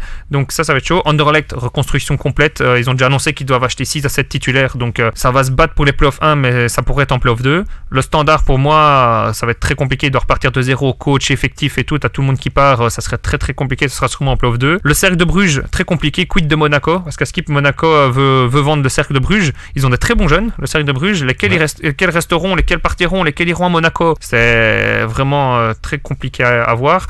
Westerlo, qui est un promu, qui est en playoff 2, qui a fait une très belle saison pour un promu, Westerlo, faut le souligner, mais qui va perdre beaucoup de joueurs importants, notamment des Chadli, qui coûtent très cher, qui est en prêt de Başakşehir, qui va retourner à Başakşehir. Chadli aimerait bien rester. Le président a déjà dit que niveau finance, ce serait compliqué, ils savent pas le recruter. Est-ce qu'ils vont trouver un accord? Il espère, mais ça, même lui l'a dit, ça risque d'être très compliqué. De Kuiper était en prêt, il va retourner à Bruges. T'as Dorgeles qui est en prêt de Salzbourg. Donc tous les joueurs qui ont un peu performé à Westerlo cette saison partiront. Donc compliqué. Le président a déjà dit que les finances c'était pas le top. Donc Westerlo, ça va être chaud. On a Charleroi. Charleroi, pour moi, peut toucher les playoffs 1. Ils ont pas un effectif incroyable, mais ils ont un collectif. Et ça, c'est important. Ils ont Matsu. Coach. Exactement, ouais, voilà. Exactement. Ils ont Matsu qui est incroyable, qui fait un énorme travail. Et comme j'en ai parlé avec Mehdi Bayat ici en fin de saison, il m'a clairement dit, et il a clairement dit dans l'émission, que l'objectif est de viser les playoffs 1 pour Charleroi. Donc, vu que maintenant c'est 6 équipes et plus 4, Charleroi va clairement tout faire pour être dans ces playoffs 1. Voir quel mercato ils vont faire, c'est un peu le problème, je trouve, de Charleroi, mais pourquoi pas. L'OHL, ça peut être pas mal, c'est toujours une équipe, pour moi, d'office, ils seront en playoff 2, mais pourquoi pas, ils pourront venir titiller quelques joueurs. Le Saint-Tron, par contre, qui perd le deuxième meilleur buteur du championnat de la phase classique, c'est Gianni Bruno. Donc Saint-Tron, à voir comment ils seront. Ça va être une équipe qui va flirter avec les playoffs 2 ou alors les vacances au mois de mars. T'as Malines, très bonne équipe de Steven Defour, le coach, qui a perdu la finale. Ils ont failli être européens, ils ont perdu la finale de la coupe contre l'Antwerp et il a pété un câble après le match et il a clairement dit on voit qu'on n'a pas d'attaquant. Il dit j'ai du respect pour les attaquants qui jouent là, mais on n'a pas de finisseur, on n'a pas de buteur. Donc ils vont acheter un attaquant. Il y avait la rumeur Previak de Penn. Ah oui, ok. Ouais, le numéro 9 de la Bosnie qui est libre d'ailleurs de tout contrat. Donc il y avait eu en rumeur dès la fin de saison. On n'a pas eu de nouvelles ici pour le moment. Il y a Rajanan Golan qui a dit qui s'entend bien avec Defour et qui a dit si Defour m'appelle, je réfléchirai à la question si je reviens en Belgique. Donc Rajanan Golan, même on sait, on l'aime ou on l'aime pas son caractère, sur le terrain il peut faire mal et puis il a du charisme, c'est important. Oui, il faut éviter qu'il fume des clubs sur le banc, quoi. Voilà, exactement. C'est ce que je dis au niveau du joueur, c'est pas le top, mais sinon. Mais bon, c'est pas un attaquant, donc c'est un milieu de terrain, ouais. Et mais tu crois que Storm, il va... Ouais, bon, on va parler après Mercato. Ouais, on parlera après Mercato, du point de vue Mercato. Ici, j'ai bientôt fini le point de vue des clubs. Courtrai, club à vendre. Donc, Courtrai, club à vendre. Ça va être compliqué. Je pense que Courtrai va devoir se battre absolument à fond parce qu'ils vont perdre... on va en parler aussi au niveau du Mercato, mais il y a des joueurs qui peuvent perdre à Courtrai. Donc, important, très important même. Donc, ça va être compliqué. Eupen, honnêtement, je les vois descendre. Ça a été déjà cette année, ils auraient dû descendre. Tu perds le dernier match de la phase classique, 6 ou 7-0 à Bruges. Ici, ils perdent 2 éléments forts qui est Previak et ils perdent ils vont sûrement perdre Boris Lambert, le défenseur. Ils perdent aussi Peters, le milieu de terrain qui est libre de tout contrat et qui est plus au club. Donc ouais, Eupen, ça va être compliqué. Et leur RWDM qui va monter en division 1 et qui va devoir tout faire pour se maintenir. Donc ça, c'était vraiment le petit point pour la saison prochaine. Magnifique. Bah, écoute, c'est super. T'as parcouru tout le monde. Après, RWDM, on verra bien, parce que s'il nous faut le coup de l'Union, on se dit ouais, bon, l'Union, ils sont montés, ils vont redescendre et puis ils sont battus presque pour le titre dès la première saison. On sait jamais. Il y a des joueurs Il y a des joueurs à retenir. Tu connais un peu les RWDM ou pas? Non, il y a le frère d'Eden Hazard, il y a Kylian Hazard, Ouais, qui est RWDM. qui était au cercle. Je me rappelle, il y a 2 ans, j'avais sa carte rare, mais il avait été écarté du groupe, il avait disparu, et puis il a ressurgi à RWDM, et c'est vrai que ça a été un élément très important de la montée, donc. Clairement, il a fait une bonne saison. Intéressant. Maintenant, c'est le même président qu'à Lyon. Donc, est-ce qu'il va avoir des prêts de Lyon au RWDM? Pourquoi pas? On sait pas. Textor, là, moi, je connais pas spécialement. Donc, je sais pas si c'est un président qui touche facilement au cordon de la bourse ou pas. Donc, je sais pas s'il va mettre beaucoup d'argent ou pas pour le RWDM. Il a déjà dit qu'il voulait concurrencer Anderlecht et l'Union. Donc, je présume que c'est qu'il va quand même mettre de l'argent. Mais à voir, honnêtement. Ok. Bon, Mercato. Ouais, Mercato, vite fait le gardien. Pour moi, on en a parlé précédemment. Je dois encore en acheter, donc il va falloir que je me dépêche. C'est Bruges et la Gantoise. Du coup, j'ai Mignolet en rare et en SR, donc vous pouvez y aller. Par contre, j'ai pas encore Paul Nardi, donc si vous pouvez attendre, ça me ferait plaisir. Mais sinon, ouais, Bruges et Gand, elle est plus safe pour moi parce que l'avantage vraiment va être sur Mignolet. Voilà pourquoi c'était lui mon choix en cap 240 SR, parce que pour moi, il y aura pas forcément de rotation au niveau de la Coupe d'Europe. Ce qu'à Gand, il pourrait avoir avec notamment Rouf, comme on l'a vu cette année, qui est un bon deuxième gardien. Donc à ce niveau-là, Bruges et Gand seront les deux plus safe au niveau du championnat pour moi. Il y a Maurice et Buté qui joueront l'Europe d'office la saison prochaine, qui peuvent être intéressants, mais attention parce qu'il y a des envies d'ailleurs des deux. Buté a clairement l'objectif d'être dans le top 3 des gardiens de l'équipe nationale de France. Il a clairement dit, il est ouvert avec ça. Il y a des pistes à Villarreal pour être le gardien de Villarreal, sachant que Pepe Reina qui a 40 piges. Ouais. Donc ça va être chaud. Est-ce que Buté partira pas? Maurice, il a 31 ans. Il a aussi déjà des envies d'ailleurs. C'est le dernier moment il a déjà fait son temps à l'Union. Il était déjà avec l'Union en D2 et tout. Donc il a déjà failli partir l'été dernier. Donc possible méfiance. Pour Genk, il y a Van de Voort qui normalement devrait rester encore 1 an à Genk. Maintenant, on connaît les problèmes de gardien à Leipzig. Est-ce qu'ils vont accélérer et payer peut-être une indemnité pour que ça soit 1 an plus tôt? Ça, je sais pas si tu as déjà vu des infos là-dessus sur Van de Voort ou pas, toi?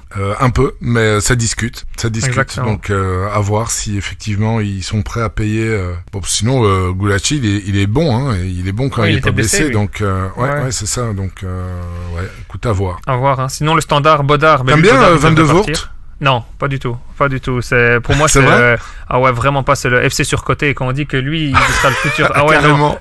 Clairement, je comprends pas. Et franchement, même avec mon collègue d'Unibet, c'est exactement la chose que moi, on comprend pas pourquoi il y a un tel engouement autour de ce gardien qui apparemment on dit que c'est le futur Courtois, le futur gardien avec national belge. Je suis pas du tout d'accord. C'est le gardien qui, quand il a des arrêts à faire, il le fait très peu. Il a à Genk, il encaisse tout le temps au minimum un goal, mais comment ça sera en Bundesliga? Il s'en encaissera 2 ou 3, il va se faire fusiller, tu vois. Donc moi je trouve il est surcoté de fou. Hein. J'ai jamais acheté. Hein. Surcoté. Vraiment surcoté. Moi je trouve qu'il a parfois des très bons réflexes. Ouais, mais ouais. Et comme jeune gardien belge, tu t'en vois des meilleurs que lui à son âge? Je pense que les Belges, t'as Lamens qui est à Bruges et qui va partir parce qu'il sait que la porte est barrée par Simon Mignolet. Il veut jouer. Donc où est-ce qu'il ira? On verra bien. C'est le deuxième gardien du club de Bruges qui est un bon jeune. Sinon, il y en a de 17-18 ans chez les classes de jeunes, mais je t'avoue que je le connais pas spécifiquement, non. Ouais, Everbruggen, c'est un néerlandais. Donc, Everbruggen, je te l'aurais dit avec grand plaisir parce qu'il est incroyable. Il est très très fort. Mais malheureusement, c'est pour les Pays-Bas. Et Leysen, le remplaçant de Van de Voort? Parce qu'apparemment aussi il est bon, mais je l'ai jamais vu. Apparemment, ouais, des échos, j'ai jamais vu non plus, mais des échos, c'est vrai qu'il est bon. Okay. Sinon j'en étais où? J'étais au Standard. Bodard devrait partir. Ici il y a rumeur mercato, parce que tous les lundis en fait sur mon Twitter je mets un thread mercato avec toutes les rumeurs qu'il y a, et il y a une rumeur pour un futur gardien du Standard, donc dans le thread mercato qui là sera sorti, donc vous pourrez aller voir sur Twitter, mais un gardien de Turquie qui serait apparemment que le Standard aurait fait une offre, un bon jeune, ou alors ils donneraient leur chance à Ankines, à voir s'ils recrutent un gardien ou pas, mais Bodard lui devrait partir. Il a clairement dit j'ai pas envie de faire l'année de trop et tout, donc lui il partira. Ouais, et il y a un truc aussi qui part du Seine, le capitaine Pourrage. Ouais, il y avait des rumeurs, je crois, c'était au Spartak, Lokomotiv Moscou. Ouais. Ah, c'était au Lokomotiv pendant le mercato. Il n'est pas parti parce que en fait, il restait encore 6 mois de contrat. Il était au 30 juin en fin de contrat. Mais le Standard ne veut pas négocier avec aucun club russe à cause de la guerre. Donc, en fait, le Standard voulait une indemnité de transfert en janvier pour le libérer de ses 6 derniers mois de contrat. Le seul club intéressé était le Lokomotiv Moscou. Mais du coup, vu que c'était un club russe, il pouvait pas partir parce que le Standard voulait voulait pas accepter l'offre de Moscou vu que c'est un club russe. Donc maintenant qu'il est libre, il pourra aller où il veut. Et tu sais où est-ce qu'il va partir ou... Honnêtement, je pense... Sacha il n'a rien dit encore. Il y en a beaucoup qui me posent la question, énormément, sur Dussen, et clairement, je pense que ça va être un pays de l'Orient, ça je sais pas, mais un pays en tout cas où il va toucher beaucoup d'argent, donc style la Russie, peut-être aller, je sais pas, la Chine, l'Inde, le Qatar, les Émirats, peut-être même la Turquie, hein, pourquoi pas la Turquie, mais en tout cas, à son âge, c'est clairement un prix qu'il va aller chercher. Il va aller chercher un gros contrat, un gros dernier contrat, clairement, ça c'est sûr. Bon, on espère. Moi, je l'ai en rare, je le garde en espérant qu'il aille dans un championnat couvert. Sinon, sinon tant pis. Ça va être chaud. Sinon, pour Westerlo, Bolat pour moi restera. Il a fait une très bonne saison avec Westerlo. Il est encore sous contrat et tout malgré son âge. Donc Bolat restera. Au cercle, on a Majeki, mais qui est en prêt. Westerlo, excuse-moi. Westerlo, De Kuyper, il retourne à Bruges. Ouais, De Kuyper, il est en prêt à Bruges. Il va retourner à Bruges. Ok. Donc à moins. Gros scoreur Sorare cette saison. Ouais. Mais attention, parce que beaucoup m'en parlent. Attention, parce qu'à Bruges a quand même mis pas mal d'argent pour Björn Meyer, qui a quand même fait une bonne saison sur le flanc gauche à Bruges. Donc ils vont être tous les deux en sérieuse concurrence. Maintenant, De Kuyper, on en parle beaucoup pour faire le piston gauche de l'équipe nationale belge. Donc j'espère pour lui qu'il aura sa chance à Bruges, que s'il arrive à s'imposer à Bruges, surtout dans le système de jeu de Ronny Deila, comme l'occupait à Rondonum, notamment, c'est le même profil, faire attaque-défense. Il aura beaucoup de possibilités offensives. Ça peut être incroyable s'il devient titulaire à Bruges. Clairement, ça peut être un délire. Ça peut être le meilleur défenseur U23 du jeu même. Mais ça, c'est s'il est titulaire. Parce que Björn Meyer, ils ont mis l'argent pour l'avoir de Groningen. Hein, toi, ils ont mis entre 3 et 5 millions. Donc, il va avoir une sérieuse concurrence, sachant que Meyer a fait une bonne saison. Okay. Ça va être intéressant à voir. Super. Au cercle de Bruges, on a Majeki qui est le gardien, mais qui est en prêt de Monaco. Donc, moi je dis, signal d'alarme, attention si vous l'avez, qu'il fasse pas une Didion. Didion qui était le gardien l'année passée du cercle, qui le Monaco l'a voulu, et maintenant il chauffe le banc à Monaco. Ouais. Donc, ça, attention. Charleroi, Kofi, j'aurais pas cru. Je pensais qu'il allait rester, mais Mehdi Bayat m'a dit comme quoi il était énormément courtisé. Donc, il y avait beaucoup de clubs intéressés. Donc, on serait vraiment pas. Moi, j'aurais bien aimé, je t'avoue, honnêtement, le prendre en cap 240 SR, Kofi. Mais vu le fait que Bayat m'a dit comme quoi il était courtisé et tout, et vachement apparemment qu'il y avait beaucoup de clubs qui toquaient à sa porte, il m'a pas dit lesquels, mais il m'a dit qu'il y avait pas mal de clubs qui toquaient à sa porte pour Kofi, je prendrais pas le risque. Donc Kofi courtisé, donc attention. Et Pierre Patron, tu penses qu'il peut avoir sa chance? Il est pas mal. C'est la question, c'est est-ce que Pierre Patron sera le gardien numéro 1? Il est pas vraiment apprécié par tous les supporters. Maintenant, Bayat n'aime pas toucher au cordon de la bourse. Donc soit il met Pierre Patron, soit il ira chercher un coup de poker, honnêtement. Okay. Pour Anderlecht, Verbruggen, pépite, incroyable. Anderlecht joue pas l'Europe, il partira ou pas. Ou est-ce qu'il fera comme une Van de Voort, être transféré dans un gros club et être prêté 1 an ou 2, mais sachant qu'il y a tu le vois, il y a des rumeurs comme quoi il partirait déjà maintenant. Verbruggen, il y a énormément de clubs intéressés par lui. On a du Chelsea, du Manchester United. Manchester United a déjà dit qu'il voulait acheter aussi un gardien pour concurrencer DGA. Le coach l'a déjà dit officiellement et tout. Donc est-ce qu'il ira là ou pas pour concurrencer DGA? Ça peut être un très bon coup de Manchester United s'ils le font. Mais moi je l'ai vendu. Je l'ai vendu vraiment quand il est ici. Il avait pump énormément son prix en limited. Je l'ai vendu très très cher. J'ai vendu plus de 0,1 ETH. Donc je pense qu'il va falloir être très très très méfiant parce qu'il ne fasse pas genre être un numéro 2 ou quoi dans un grand club. Mais je pense qu'il pourrait partir. Ouais, clairement. Ça, surtout le défaut, il serait peut-être resté si Anderlecht avait de la coupe d'Europe, et Anderlecht n'a pas de coupe d'Europe, donc ça peut jouer. Ça peut à moins qu'il y ait un gros club qui l'achète et qui le prête dans la foulée pour qu'il continue à faire ses gammes, quoi. C'est ça exactement. Mais c'est un risque, quoi. Parce que comme on l'avait vu avec le gardien Slonina, le gardien MLS que tout le monde disait que c'était une star, il était à Chelsea. Au final, il joue plus. C'est vrai. Donc faut faire attention, quoi. Je tiens à prévenir. Donc je me place pas sur sa SR, quoi. Non, ouais, elle est en enchère en plus. Je l'ai vu aussi. Mais je la suis de très très très loin. Très loin. Ici, ils ont mis que des gardiens au SR. Ça m'arrange pas. En plus, des gardiens qui jouent pas forcément. Moi, j'ai besoin d'un gardien U23 SR, tu vois. Ah ouais. Je vais faire une cape et je vais faire une U23 SR. Donc, il manque plus que le poste principal et le plus cher, c'est le gardien. Ouais, ça c'est clairement. Mais Verbruggen, c'est sûr que s'il reste, son scoring, il est. Parce que le mec, il fait du AA, mais incroyable. Grave. Grave. C'est une machine à. C'est une machine, hein, clairement. Okay. Des fois, il a été sortir de ses arrêts cette saison. C'était incroyable. Ouais, il est bon. Ouais. Et j'ai un dernier point pour du coup parler de la Pro League qui peut être aussi vachement intéressant pour toute la communauté francophone de Sorare. J'ai pris les 20 plus gros joueurs de Sorare qui ont au niveau du L40 et je vais dire si selon moi ils resteront au niveau du mercato. Donc ça peut être intéressant. Le scoop. Ça peut être intéressant. Le premier, on a le GOAT, hein, je l'adore, c'est Teddy Thomas. Ouais. T'adores Teddy Thomas, je parie. Ah bah oui, le Maltais là, quel taureau celui-là. C'est fou, et son histoire est dingue. Quand j'ai été voir les matchs à l'Union et quand j'étais en déplacement dans le car là jusqu'à Leverkusen, au l'aller et retour, jours, j'étais avec le fameux Robert. Il y a eu un article d'ailleurs que j'ai partagé sur Twitter il y a 2-3 jours, qui est le doyen au niveau des supporters. J'étais à côté de lui, il m'a expliqué toute l'histoire. Mais il a une histoire de foot, vraiment. Il est arrivé ici, il avait un boulot à côté, il a commencé très bas, et puis le gars, il est monté en puissance, et sur le tard, quoi. Tu vois, c'était pas un crack ultime à 18-19 ans. Non, c'est un bosseur. Clairement. Ah ouais, il était au Red Star en France, et même tous les Français, quand je parlais de lui ou quoi en live, ils me disaient, mais Thomas en Red Star, c'était déjà même pas une star ou quoi, c'était en national. Comme quoi, tu vois, à force de persévérance, et ben voilà. Et ouais, franchement, il me régale quand il va au stade, même à la 89e, il se bat encore comme un chien et tout. C'est un lion.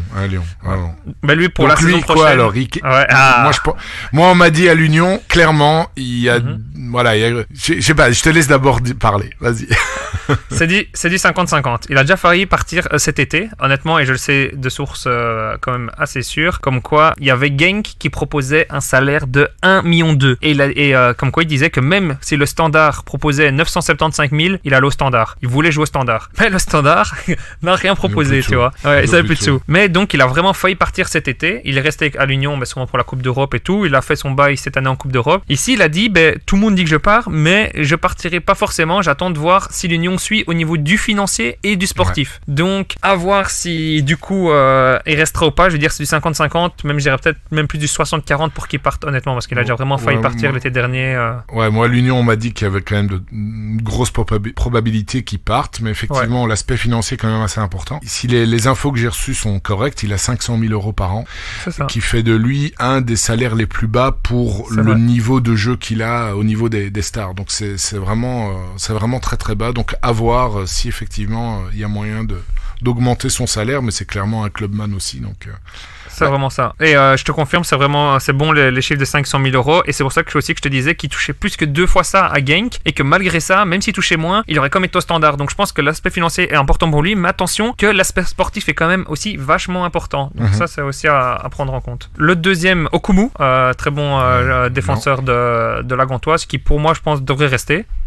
Ensuite on a Munoz qui devrait partir, et surtout attention, encore un signal d'alarme, faites attention parce qu'il peut nous faire une Onwuachu bis, parce qu'il risque de partir dans un club de première ligue vraiment style comme Onwuachu est parti à Southampton, donc son scoring pouvait passer des 60 plus à des 80, des 40 clairement, donc attention à Munoz. Ça fait déjà pas mal de temps, c'est quelques saisons aussi qu'il y a des rumeurs sur lui. Ouais, clairement. Mike Trésor, le coup de patte. Oh là là, magnifique, ses coups francs, ses corners, c'est splendide. Pour moi, c'est 60% qui partira. Mike Trésor, il pas pourrait. Plus non, je pense qu'il pourrait rester. Il a toujours dans sa tête absolument l'espoir d'aller en équipe nationale belge. À voir quel club se positionne. Il y a Beşiktaş qui est intéressé, mais je le vois vraiment pas partir de Genk pour aller du Beşiktaş. Donc ça va vraiment voir quel club sera intéressé pour lui. Mais il est encore jeune, hein. Il est pas vieux, hein. Donc Mike Trésor, je dirais du 60-40. Ensuite on a Piatkowski, quelle saison incroyable avec la Gantoise, c'est très très très fort, même le scoring, hein, si tu veux un défenseur U23. Malheureusement le problème c'est voir la situation, il est en prêt de Salzbourg, Salzbourg risque de vendre ou Marsolais, donc il pourrait lui donner sa confiance. Maintenant passer de la Gantoise défenseur à Salzbourg, le scoring resterait toujours bon s'il est titulaire à Salzbourg, mais le joueur aimerait rester à la Gantoise, le joueur l'a dit, il a pas envie de retourner à Salzbourg, il veut rester à la Gantoise. Donc Piatkowski, il faudra vraiment suivre parce que c'est Salzbourg à voir si la Gantoise va proposer une offre, mais un jeune comme ça avec un énorme potentiel, à voir combien la Salzbourg pourrait lâcher. Ouais, et puis il faut voir aussi si parce qu'il y a Solet aussi qui pourrait partir de Salzbourg et il pourrait prendre la place de Solet. C'est vrai qu'il y a une passe à prendre, c'est pour ça que je te dis que même pour moi, s'il va à Salzbourg qui est titulaire, que ce soit Salzbourg ou la Gantoise, son scoring sera quand même incroyable. Donc le suivant, Toby Alderweireld dans les meilleurs L40, et Toby Alderweireld, capitaine incroyable, restera, pas de doute là-dessus. Un gros amoureux du club, il kiffe trop le club, franchement c'est incroyable. Pencil prendra sa retraite là, je pense. Ouais, je pense aussi qu'il prendra sa retraite là aussi. Pencil qui pour moi je dirais 65% qui partent.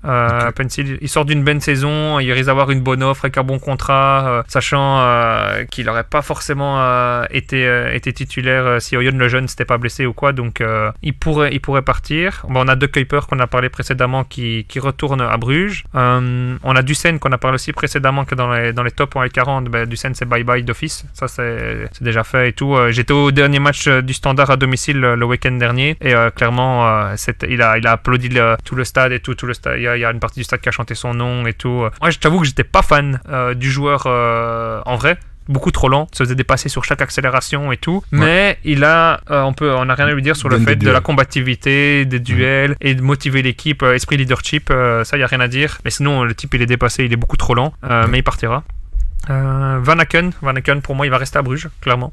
Il y avait eu l'éternel débat de Van Aken à West Ham là, quel débat l'été dernier. Qu'est-ce qu'il va faire là-bas?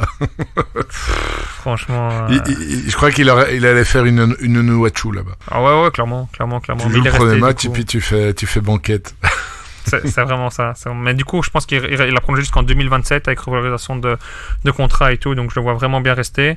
Autre joueur qui est intéressant aussi pour ce soir, c'est Selemani. Faïs Selemani de Courtrai, très bon joueur, qui pour moi, lui c'est 80%, il partira de Courtrai cet été. Attention, méfiance, il aime bien l'argent, il a failli partir en Arabie Saoudite en hiver. Je pense qu'il aimerait bien un club comme le Standard, Anderlecht ou quoi qui mise dessus, mais le problème c'est qu'il a des demandes salariales beaucoup trop importantes pour un club comme le Standard notamment, donc attention à voir où il va partir, hein.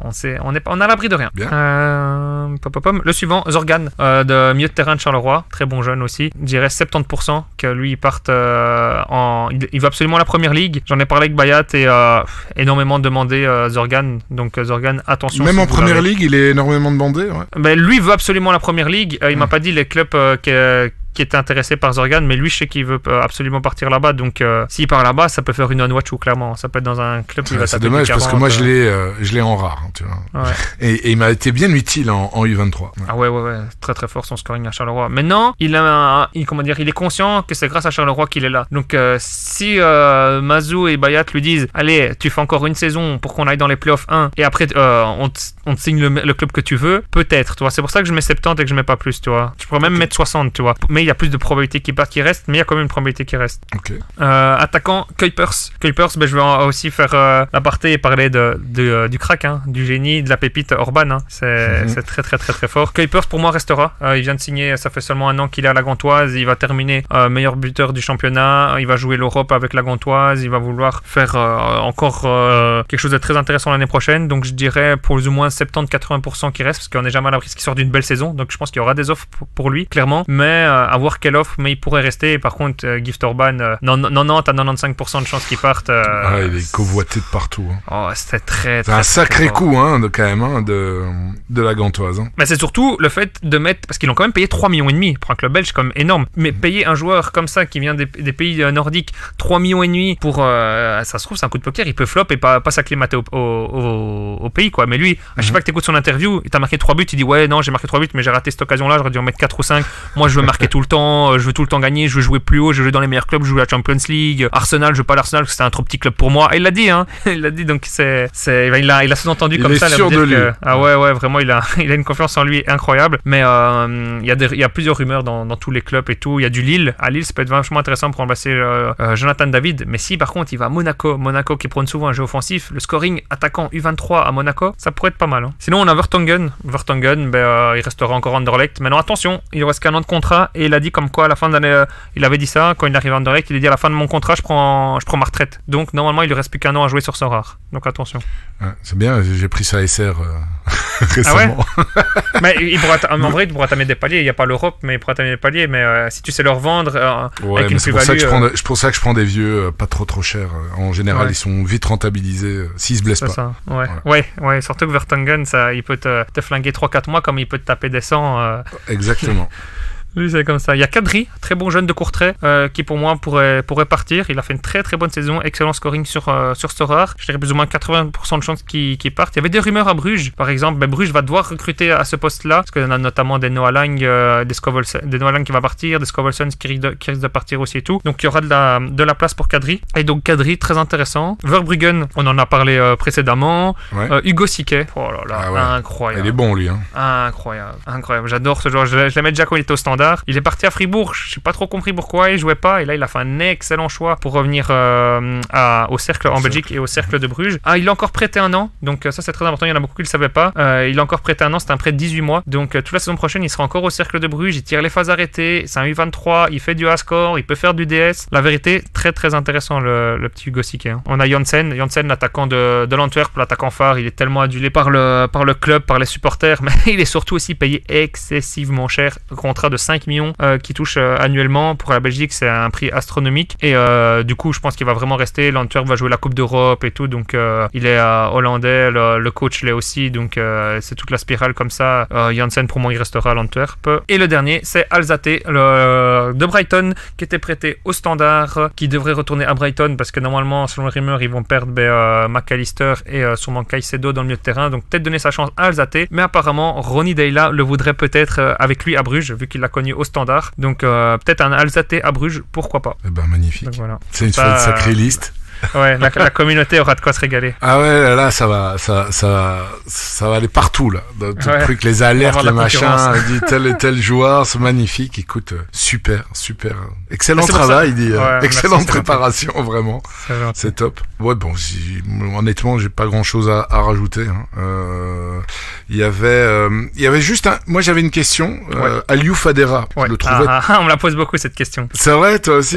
Moi, je le trouve super fort. D'ailleurs, c'est un des premiers joueurs que j'avais repris quand j'étais revenu en rare. Je le trouve vraiment très très fort. Lui, tu as des rumeurs? Moi, de mon côté, j'ai des rumeurs comme quoi il resterait en Belgique, mais qu'il irait dans un autre plus gros club. Ouais, il y avait des rumeurs des gros clubs belges, notamment Genk et Anderlecht, qui étaient dessus. J'espère vraiment qu'il va pouvoir y aller, parce que pour moi, il a pas du tout sa place en Division 2. Il a été élu meilleur joueur du club et tout, clairement mérité. Il est incroyablement fort. J'espère le voir autre part qu'en D2. Zult, par contre, a confirmé comme quoi il y avait Vormer et Vossen, très bon pion du championnat, et tout ils l'ont prolongé, ils les ont prolongés, donc ils seront avec en D2. Ouais, c'est fou qu'ils restent. Mais du coup, vu qu'il y aura peut-être 3 montants, ils veulent viser absolument la montée. Pour moi, ils vont faire l'ascenseur, ils vont directement remonter en D1, mais je pense pas que tu aies besoin. Tu as déjà un Vossen, tu as déjà un Vormer en D2. Je pense pas que tu as besoin d'un Fadera. Fadera, je pense qu'il a une bonne valeur marchande, tu peux quand même essayer de le vendre. Ouais, donc j'espère qu'il va partir et qu'il sera encore couvert, et j'espère en Belgique. Et Gianni Bruno, il revient à la Gantoise. D'ailleurs, lui, j'ai une belle petite anecdote sur lui.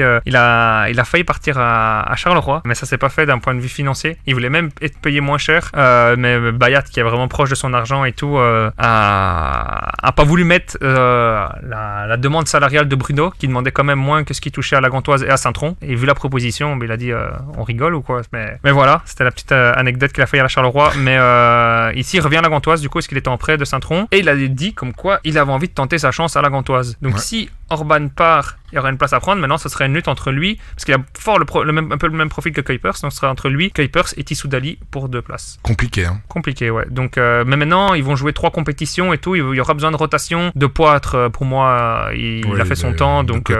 C'est ça, donc ça le permettrait de ne pas acheter un attaquant, d'avoir un très bon attaquant qui connaît très bien le championnat et tout, mais la concurrence va être rude. Verdict bientôt, hein. Ouais, parce que s'il reste, on sera vite fixé. S'il reste, la Gantoise, elle est 2 meilleurs buteurs de la phase classique du championnat dans son effectif. Ouais, c'est lourd. Bruno, il est vraiment impressionnant. Un vrai scoreur. Et la facilité de marquer, c'est impressionnant. Bon, écoute, super. Merci pour ce travail vraiment approfondi. On va attaquer les 2 dernières parties de notre podcast. Tout d'abord, le questionnaire rapide pour l'invité. T'es prêt? Ouais, je suis prêt. Alors, ton joueur préféré dans la vie réelle et sur Sorare, et pourquoi tu le ou les choisis? Alors, le GOAT, le King, Kevin De Bruyne, c'est... C'est trop beau à le voir jouer. Moi, je jouais le poste de numéro 10 au foot, tu vois, et quand je vois la qualité de passe qu'il a, c'est magnifique. Il sait te changer un match dans un angle fermé, il va te mettre une passe décisive, et s'il a un bon finisseur devant, il va... Et puis, tu vois, je sais pas, sur le terrain, t'as l'impression qu'il se fait chier, tu vois, t'as l'impression qu'il surpasse pas son visage, il n'y a pas d'émotion et tout, il est tranquille. Quand il devient un peu rosé, un peu rouge, c'est que là, il va se transcender. Non, la vérité, il est diesel très, très fort. qui se chauffe. Ouais, c'est vraiment ça. Je suis content qu'on l'ait eu pour notre pays, même si il est quand même moins performant avec notre pays qu'avec City. Il n'a pas les mêmes joueurs autour, mais c'est Kevin De Bruyne. Et sinon, au point de vue de la Belgique, c'est Teddy Thomas qui régale, quoi. J'espère qu'il restera en Belgique. Ok. Et donc pour Sorare, tu prends Thomas? Ouais, Teddy Thomas, niveau scoring Sorare, il fait du A, il tire les corners, il tire les coups francs, il tire les penalties, il pouvait faire du 100 facile. Ouais, Teddy Thomas, j'adore. Super. Alors ton plus beau résultat, comme tu as gagné 4 fois, alors la plus belle, c'était quoi? La plus belle, c'est la seule et l'unique. Je peux dire que je suis le seul et l'unique à avoir gagné la spécialiste Europa League. Tu vois, ils avaient fait un week-end, une midweek où ils avaient fait la spécialiste Ligue des Champions, la spécialiste Europa League et la spécialiste Conference League. Et j'ai gagné la spécialiste Europa League avec notamment un centre de Teddy Thomas en Europa. Magnifique. Et t'avais gagné qui, tu te rappelles? J'avais gagné Jude Glass, c'était au début de saison, il valait quand même un peu d'argent, on va dire. Et j'ai gagné Jude Glass de la Belgique, en plus un joueur de Pro League. Mais en rare, tu l'avais acheté? Non, les compétitions comme ça, ça aussi, c'était comme quoi je me fais douiller de tous les côtés. C'était que des limited, malheureusement. Merde. Ouais, comme par hasard, je la gagne, la spécialiste, et bien comme par hasard, c'est celle où il n'y a pas de rare. Ta plus belle récompense? J'ai déjà gagné Sho Sasaki en rare, donc ouais, très bon joueur. Et j'ai déjà gagné aussi des GK Asia en spécialiste limited, mais du coup GK Asia rare. Donc ça, c'était cool aussi. Ok. Super. Sho Sasaki, tu l'as encore? Non, je l'avais vendu, mais je l'ai racheté par après. Et ici, j'essaye de le vendre. Parce que du coup, il rentre plus dans ma stratégie de cap 240. Je veux plus avoir de GOAT en fait. Je veux plus de GOAT en rare et en SR. J'aurais pas le budget, mais je veux plus de GOAT en rare. Et ça sera uniquement pour les limited. Et je l'ai en limited. Ok. Donc, tu veux avoir tous les GOAT en limited. Et puis, c'est quoi? Cap 240 rare et avec le reste, tu All-Star ou cap 270 et idem en Exactement. Super. Exactement. Super. Ton plus gros coup de poisse? Tout à l'heure, tu m'avais fait un chouette teasing. Bon, vas-y, maintenant, tu peux y aller. C'est le moment. C'est toujours cool de rentrer sur ce rare et de se dire, à ce moment-là, il faut acheter un GK, tu vois. Bon, on achète un GK. Les GK, ça coûtait une fortune. Vraiment une fortune. Donc, du coup, j'achète un vieux GK. Logique, parce que ça coûte un peu moins cher. Et je visais le palier. Et je me dirige vers la MLS, vu que c'est la fin de saison. Je m'achète ce bon vieux Brad Guzan. Et ce bon vieux Brad Guzan, le match d'après où je l'ai acheté, il se fait comme par hasard, la même blessure que moi. Il se fait une rupture totale du tendon d'Achille. Donc, super, je viens de taper des milliers d'euros pour un gardien qui a déjà un âge avancé et qui se pète le tendon d'Achille. Autant te dire que... C'est bien, t'as fait la totale directement, donc tu l'as même pas utilisé, quoi. Ah, j'ai utilisé une Game Week, et c'est la Game Week où il s'est pété. Ok. Ouais, je dis super, quoi, ça motive bien à jouer à ce rare, quoi, ouais. Et tu l'as toujours? Non, j'arrive et je l'ai vendu, parce que je me dis, je dois retrouver quelque chose et tout, donc je l'ai vendu, et j'avais racheté, mais du coup, son remplaçant, pour continuer un peu à jouer les Cap 240, mais son remplaçant, il encaissait. Je vas-y, ça me saoule, j'ai vendu aussi. Ouais, j'ai bien commencé. Focus Pro League. Là, tu te dis, la Pro League, finalement, c'est pas mal. Merci, exactement. Avec toutes les infos et les connaissances que j'ai sur la Pro League, maintenant, c'est Focus Pro League et au moins, je me ferai pas. Mais non, je suis pas à l'abri qu'un gardien se blesse aussi, tu vois. Mais j'aurai des backups. Oui, voilà, ouais, exactement. Exactement. J'aurai beaucoup plus d'infos aussi. Maintenant, c'est pour ça que ça sera la Pro League. Alors, ton joueur à suivre? Alors, j'en ai sélectionné pas mal, notamment, du coup, spécial Pro League pour vous, mais surtout pour l'année prochaine, avec des coups de poker à tenter, pourquoi pas. J'ai noté Tarek Tissoudali, le Marocain, qui d'ailleurs rappelé ici pour les matchs du Maroc, qui a eu une grave blessure, qui s'est fait les croisés, et là qui est revenu petit à petit ici fin de saison. Il est revenu tout doucement, et c'est toujours sur le banc, mais il a été décisif notamment les 2 derniers matchs avec une passe décisive, et puis après ici un but le week-end dernier en sortant du banc. Tarek Tissoudali qui peut être très intéressant au niveau de l'année prochaine, surtout qu'il l'a dit, il a annoncé merci à la grande, parce qu'il a failli partir lui aussi avant sa blessure lors de l'été dernier, aussi dans un championnat non couvert. Ouais. Exactement, ouais. Et ici, il a dit, je remercie vraiment la Gantoise de m'avoir prolongé mon contrat lors de ma blessure. Donc il a dit, j'ai du respect pour ça, et je partirai uniquement la dernière année de mon contrat. Comme ça, je reste à Gand. Donc il a un contrat, je crois que c'est jusqu'en 2026 ou 2027. Donc si c'est 2027, il partira l'été 2026. Comme ça, vous le savez déjà en exclu. Il partira l'été 2026, et il a dit, je ferai ça parce que je veux rendre les services à Gand qui m'ont fait de me prolonger un contrat, et je veux que Gand touche une indemnité pour mon transfert. Bah écoute, super. Donc ça, Tissoudali, pas mal. J'aimerais bien l'acheter en SR, mais les managers demandent beaucoup trop. J'ai contacté son Discord et ils demandent beaucoup trop, mais on essaye. Ouais. Mignolet, rien à dire. Il est en contrat jusqu'en 2025 ou en 2026 avec Bruges. C'est le cadre. Ici, il a déjà mis un message sur Instagram avec le dernier match de la saison qu'ils ont perdu ici contre Genk. Il a dit merci pour tous les supporters à l'année prochaine au stade. Donc c'est clairement qu'il va rester et tout. Il joue la Coupe d'Europe, c'est le cadre, c'est le capitaine. Parce qu'il y en a beaucoup qui pensent qu'il va partir, tu vois. Non. Enfin, qui va prendre sa retraite, mais je dis, Non. Il est loin de prendre sa retraite. Oui, il a encore quoi, 2 ans ou 3 ans de contrat, donc on est encore safe. C'est pour ça que c'était un de mes premiers choix à acheter en SR et je l'ai acheté pas trop. Je pense que je l'ai acheté à un prix intéressant, donc c'est cool. Alderweireld, capitaine, il peut faire du gros scoring, il peut faire du DS, il peut marquer sur les corners. C'est lui le deuxième tireur de penalty, ou des fois avec Janssen, c'est lui le premier. Donc très très fort. Antwerp jouera l'Europe, Antwerp jouera l'Euro de classement. Son compère latéral, c'est Bataille, le défenseur U23. Ouais, Yel Bataille, défenseur U23 qui franchement est vraiment monté en puissance au fur et à mesure de la saison. Jeune U23 qui peut faire du DS, qui peut faire du A score aussi, donc ça c'est intéressant, dans le même style qu'un Hugo Siquet notamment qu'on a parlé plus tôt. Un que j'aime bien, qu'on parle pas trop, c'est Sibé Scrivers de l'OHL.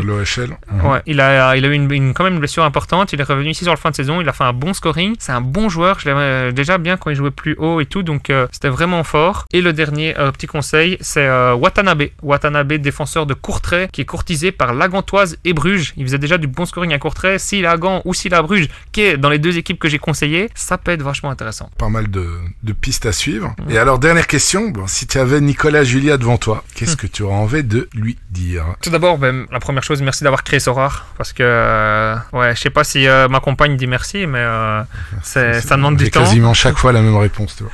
Ah ouais, si, parce qu'elle sait que ça me passionne et que j'adore faire ça, donc je crois qu'elle est contente et tout. Elle dit jamais rien que je sois sur Sorare et tout, elle le sait, donc ça c'est top. Mais je dirais merci d'avoir créé Sorare parce que c'est vraiment cool et que j'espère qu'ils vont faire quelque chose de vraiment top, que c'est cool les expériences IRL, notamment comme tu l'expliquais dans l'avion à Milan. S'imagine je pouvais gagner ça une fois sur Arsenal, Manchester City ou quoi, être dans le même avion que Kevin De Bruyne ou quoi, ça peut quand même être vachement intéressant de pouvoir échanger avec lui. Franchement c'est un top. Sinon je dirais maintenir les paliers, clairement c'est vital pour Sorare. Je pense que si ils retirent les paliers, parce que ici ils avaient communiqué au début d'année que c'était mis en place le truc comme ça jusqu'à juillet, quand ils adapteraient ou quoi en fonction et tout. J'espère vraiment qu'ils vont pas retirer les paliers, parce que sinon pour moi tout s'écroulerait.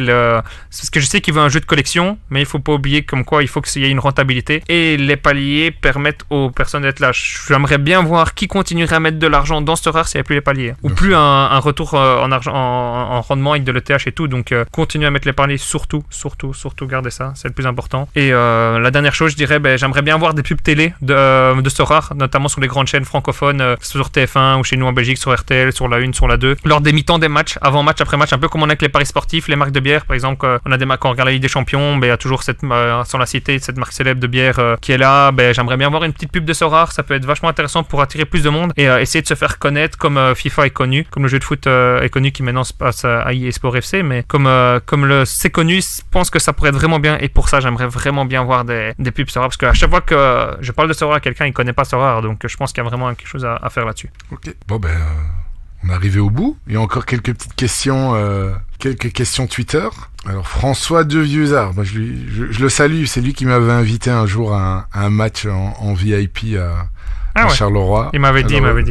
Il te pose pas de questions, mais il te dit est-ce qu'il peut arrêter d'enchérir sur les joueurs super rares du Sporting de Charleroi, merci. Donc voilà, on peut passer le message au cas où tu l'avais pas vu.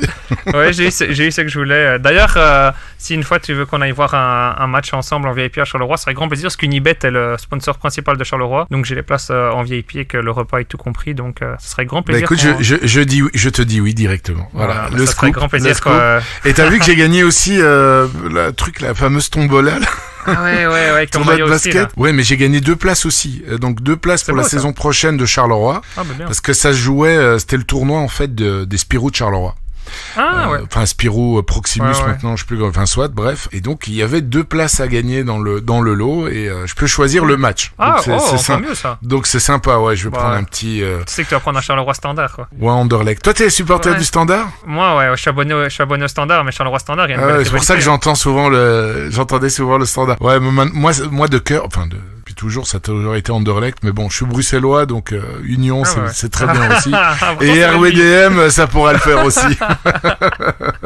C'est les ennemis, attention. Ouais, je sais bien. Je suis pas hardcore, mais en tout cas, au niveau ambiance, y a pas photo. Je m'éclate beaucoup plus à l'Union. Ouais, j'ai eu la chance d'aller voir des matchs de l'Union cette saison là-bas. C'est exceptionnel. Vraiment, c'est exceptionnel l'ambiance. Il faut y être pour comprendre ce que c'est. Et donc, et puis les maillots aussi, Trésor. Ça, Ouais, c'est Trésor, par contre, magique. Hein. Ah, ça, c'est hallucinant. Ah ouais, ça, c'est magique. Là, Ils vont Trésor, chercher le truc, puis et la personne qui me l'a apporté en plus, dans le truc derrière, elle a été chercher, monsieur, voilà, c'est un des seuls lots football, voilà. Mais désolé, tu vois. Puis je vois l'avant, tu vois, et je dis, mais c'est le maillot de Willem II, ça. Moi, je dis, ils sont en 2e division, c'est quoi ça? Puis elle se retourne, puis je vois Trésor. Moi, je dis, quoi, c'est vraiment sa signature? Ah oui, parce que on contacte des joueurs d'origine africaine, parce que c'est pour une association qui s'appelle Play for Africa. Okay. Et donc, ils avaient des maillots de basket surtout, mais de foot également. Et j'ai gagné les deux. Donc, il y a Boya, là, qui était à Saint-Tron, là. À Saint-Tron, la Franck Boya. Et donc, j'ai gagné celui quand il jouait encore à l'Antwerp pour les 100 ans. Et puis, quand elle a amené Trésor, j'ai retourné et je dis, non, mais c'est pas possible. Incroyable, c'est la sacrée. Elle me voit, vous connaissez? Ah oui. Et mon fils, un petit peu. Et mon fils à 12 ans, qui participait au tournoi, il regarde aussi les matchs avec moi et tout, donc il connaît bien Sora. Il dit, papa, c'est Trésor. Ouais, bref, c'était assez fou, mais donc c'est cool. Avec plaisir pour aller voir un match de foot avec toi. Alors, prochaine question. Cool. Nailim, Emilien, qui était mon dernier invité, donc il dit, j'ai plusieurs questions. Quentin performe avec des stacks très régulièrement. Peut-il nous expliquer les avantages et comment sélectionne-t-il les bons stacks? Ouais, alors merci pour ta question, Nailim. D'ailleurs, très bon contenu sur la MLS et j'ai écouté le podcast, très très intéressant. Déjà, bien choisir à l'avance. Donc, si tu choisis un stack, je dirais le mieux, c'est de prendre un stack, bien entendu, Benfica, Ajax, Zénith. Pourquoi? Parce que c'est un stack où ils sont largement dominateurs dans leur pays et ils jouent contre des très très petites équipes. Je t'avoue qu'en Asia, en K-League, en MLS ou même en Argentine, c'est déjà, même au Brésil, c'est beaucoup plus compliqué à trouver un stack, donc c'est vachement plus facile l'Europe. Après, il faut déjà une équipe avec un bon GK, un bon def, un bon mid, un bon attaquant et un bon sub en scoring so rare, je parle plus. Et s'il y a des autres joueurs en plus, c'est encore mieux, comme ça, tu as des rotations et des backups, notamment par exemple pour jouer une cap 270. Si tu as un joueur qui a 15 un peu plus faible, mais que tu sais qu'il a un bon scoring so rare et tout, comme notamment, je l'ai fait, que j'avais tapé dans les hauts du classement, notamment avec Bruges ou avec le Bayern Munich, mais ça permet ça aussi. Et j'utilise énormément les data pour l'aligner. Donc, petit tips, il me faut une équipe où le gardien, si par exemple le gardien a pour moi, selon mes calculs et mes données, minimum 40% de proba de clean sheet et que le secteur offensif a minimum 1,7 goal attendu, ben là, le stack là, tu peux l'aligner parce que tu sais que normalement ton gardien il va faire le clean sheet qui a une bonne proba, ton défenseur fasse un bon score et que tes milieux, que tes attaquants soient décisifs, voire peut-être même ton défenseur être décisif, tu vois. Donc c'est tout ça pour essayer de trouver un bon stack, mais c'est plus facile sur l'Europe que sur. J'en ai tenté ici, j'ai notamment le stack. D'ailleurs, je suis numéro 1 en collection 2023. J'ai regardé tout à l'heure sur Rare pour Vissel Kobe. J'adore cette équipe au Japon. Et justement, là, il y a Maekawa qui est bon au goal. On a Atsuse, Sakai qui sont bons en défense. Le seul petit bémol va être le mieux de terrain, mais t'as un Yuroki qui joue attaquant gauche, donc qui peut te sortir un DS. Et t'as un Osako et un Muto qui jouent en attaque, qui sont bons, tu vois. Donc ça, c'est l'avantage de ça. Sinon, je dirais pour par exemple en MLS, t'as un Seattle où là, t'as frais, mais c'est un peu plus compliqué les clean sheets en MLS. T'as un Yemar, un Nuutolo, un Ragun en défense, t'as un Lodero en milieu de terrain et t'as un Maurice en attaque, tu vois. Et alors, sa deuxième question, c'est par rapport à ton boulot. Quel impact les codes de betting ont dans tes choix de match-up? On en a parlé tout à l'heure. Donc, tu utilises d'autres stats et tu as cité les deux sites, entre autres, que tu utilises. C'est ça, Je regarde pas forcément la cote parce que tu vois, une cote, on peut avoir une cote de 1,30 du Real Madrid qui joue à Osasuna. On se dit, je vais tenter le Real Madrid, il a un code de 1,30. Mais quand on regarde le goal attendu, en fait, Osasuna, à domicile, encaisse très très peu de goals. Alors, le Real Madrid aura un goal attendu à moins de 1,5. Donc, ça se trouve, ton Benzema, il marquera pas, tu vois. Ça aurait été le cas cette saison où, comme ça, d'un instinct, j'aurais vu la cote, j'aurais pu tenter Benzema. Au final, il a tapé 34, 37 de score parce qu'il a pas marqué. Il jouait contre une équipe qui était fort défensive, tu vois. Donc, la cote, pas toujours, c'est comme au pari sportif, tu vois. Alors, question de Stéphane Ledan. Est-ce que tes relations via ton boulot chez Unibet te permettent de flairer des bons coups avant les annonces? Ouais, clairement, ça me permet de, quand je suis en tournage ou quoi, imagine, par exemple, le coup de Bernier en SR, j'en ai parlé avec Bayat, quand je suis avec des collègues journalistes sportifs ou quoi, et que je leur dis, tiens, d'ailleurs, j'ai ce joueur-là, j'ai envie de lâcher sur Sorare, tu sais me dire un peu les infos mercato qu'il y a sur lui, comment est sa situation au club, ou alors, lui, pourquoi il a pas joué, tu sais me dire, il me dira, en fait, c'est parce qu'il a fait ça à l'entraînement, ou il s'est pris la tête avec la direction, ou il a un problème de contrat, enfin, ils vont me dire des trucs que des fois des trucs en off qu'on sait que les gens ne savent pas. Par exemple, se dire, oh punaise, pourquoi lui il est DNP? Ben, je vais... Maintenant, et c'est l'avantage aussi que je vais aller en Pro League, c'est que si j'ai une question sur un joueur, clairement, je vais la poser, je trouverai la réponse à ma question, tu vois. Alors que si j'ai un DNP en Amérique ou au Japon, je ne vais pas savoir avoir la réponse. Ouais, voilà. Donc, ouais, clairement, c'est vrai que ça peut m'aider. Et encore, avant, la différence, c'est qu'avant, quand j'étais sur FIFA, ben, j'étais pas mal pote avec des joueurs qui étaient en Pro League, donc qui jouaient, tu vois. Donc là, ben, j'aurais eu les infos du club, j'aurais eu les infos du vestiaire, j'aurais eu leur carte rare, ils m'ont renvoyé leur carte signée, comme j'ai vu qu'il y en a qui ont leur carte signée, qui l'envoient à des autres gens et tout. J'aurais eu ça, tu vois, mais maintenant, ils sont plus en Belgique ou autre, donc... C'est plus difficile. C'est plus difficile. Mais si j'avais été dans Sora à ce moment-là, ouah, ça aurait été un délire. Parce qu'eux, ils jouent tous à FIFA, donc... Moi, à un moment, je l'annonce ici, j'avais un contact avec un joueur de Charleroi. Ah ouais, c'est pas mal ça. Parce que je l'aidais, je le coachais dans le jeu, dans Sora, tu vois. Allez, incroyable. Alors, tu me diras en off qui c'était. Alors, j'avais de temps en temps des belles infos, tu vois. Ah ouais, clairement, mais ça aide, il n'y a rien à faire. Ouais, franchement, j'avoue que ça existait. Ça n'a pas servi à grand chose, parce que parfois il se trompait aussi. Il me dit, ouais, ça va être ça, et puis t'as le coach qui sort un truc, et puis il me dit, ouais, non, mais finalement, c'était ça. Il dit, ouais, mais bon, là, la deadline, elle est passée, quoi. C'est mort. Question de Pierre Wagui. Avec 25% des matchs en play-off, la JPL ne serait-elle pas la pire compétition pour jouer à Sora? Bon, non. Hein. Non, mais moi, je suis d'accord avec lui si tu veux viser le top 10 en All-Star, par exemple, ou en Challenger. Clairement, tu vas pas savoir concurrencer des Celtics, des Benfica, des Zénith, clairement. Mais par contre, si tu veux jouer une Cap 240, justement, pour moi, je trouve que c'est vraiment bien parce que c'est même pour les Français, hein, c'est un championnat où ils peuvent avoir pas mal d'infos. Notamment, ils peuvent me poser des questions sur Twitter, ils peuvent voir des journalistes sur Twitter, ils ont les infos proches. Et donc, pour une Cap 240, pour avoir un rendement au niveau financier avec les paliers, je pense que c'est vachement intéressant, sachant qu'il y a aussi plus de matchs. Donc, mais clairement, que pour viser les tops et avoir des 100 tous les week-ends de tous les joueurs, ça non, c'est plus dur. Bon, bah écoute, voilà, t'as dévoilé toutes tes recettes. Ouais, merci, exactement. On arrive à la fin, Quentin. Merci beaucoup pour ton intervention, pour ce moment-là. C'était vraiment très qualitatif, je trouve, et je suis certain que ça va intéresser énormément de personnes, et on sent vraiment la passion qui transpire dans tous tes dires.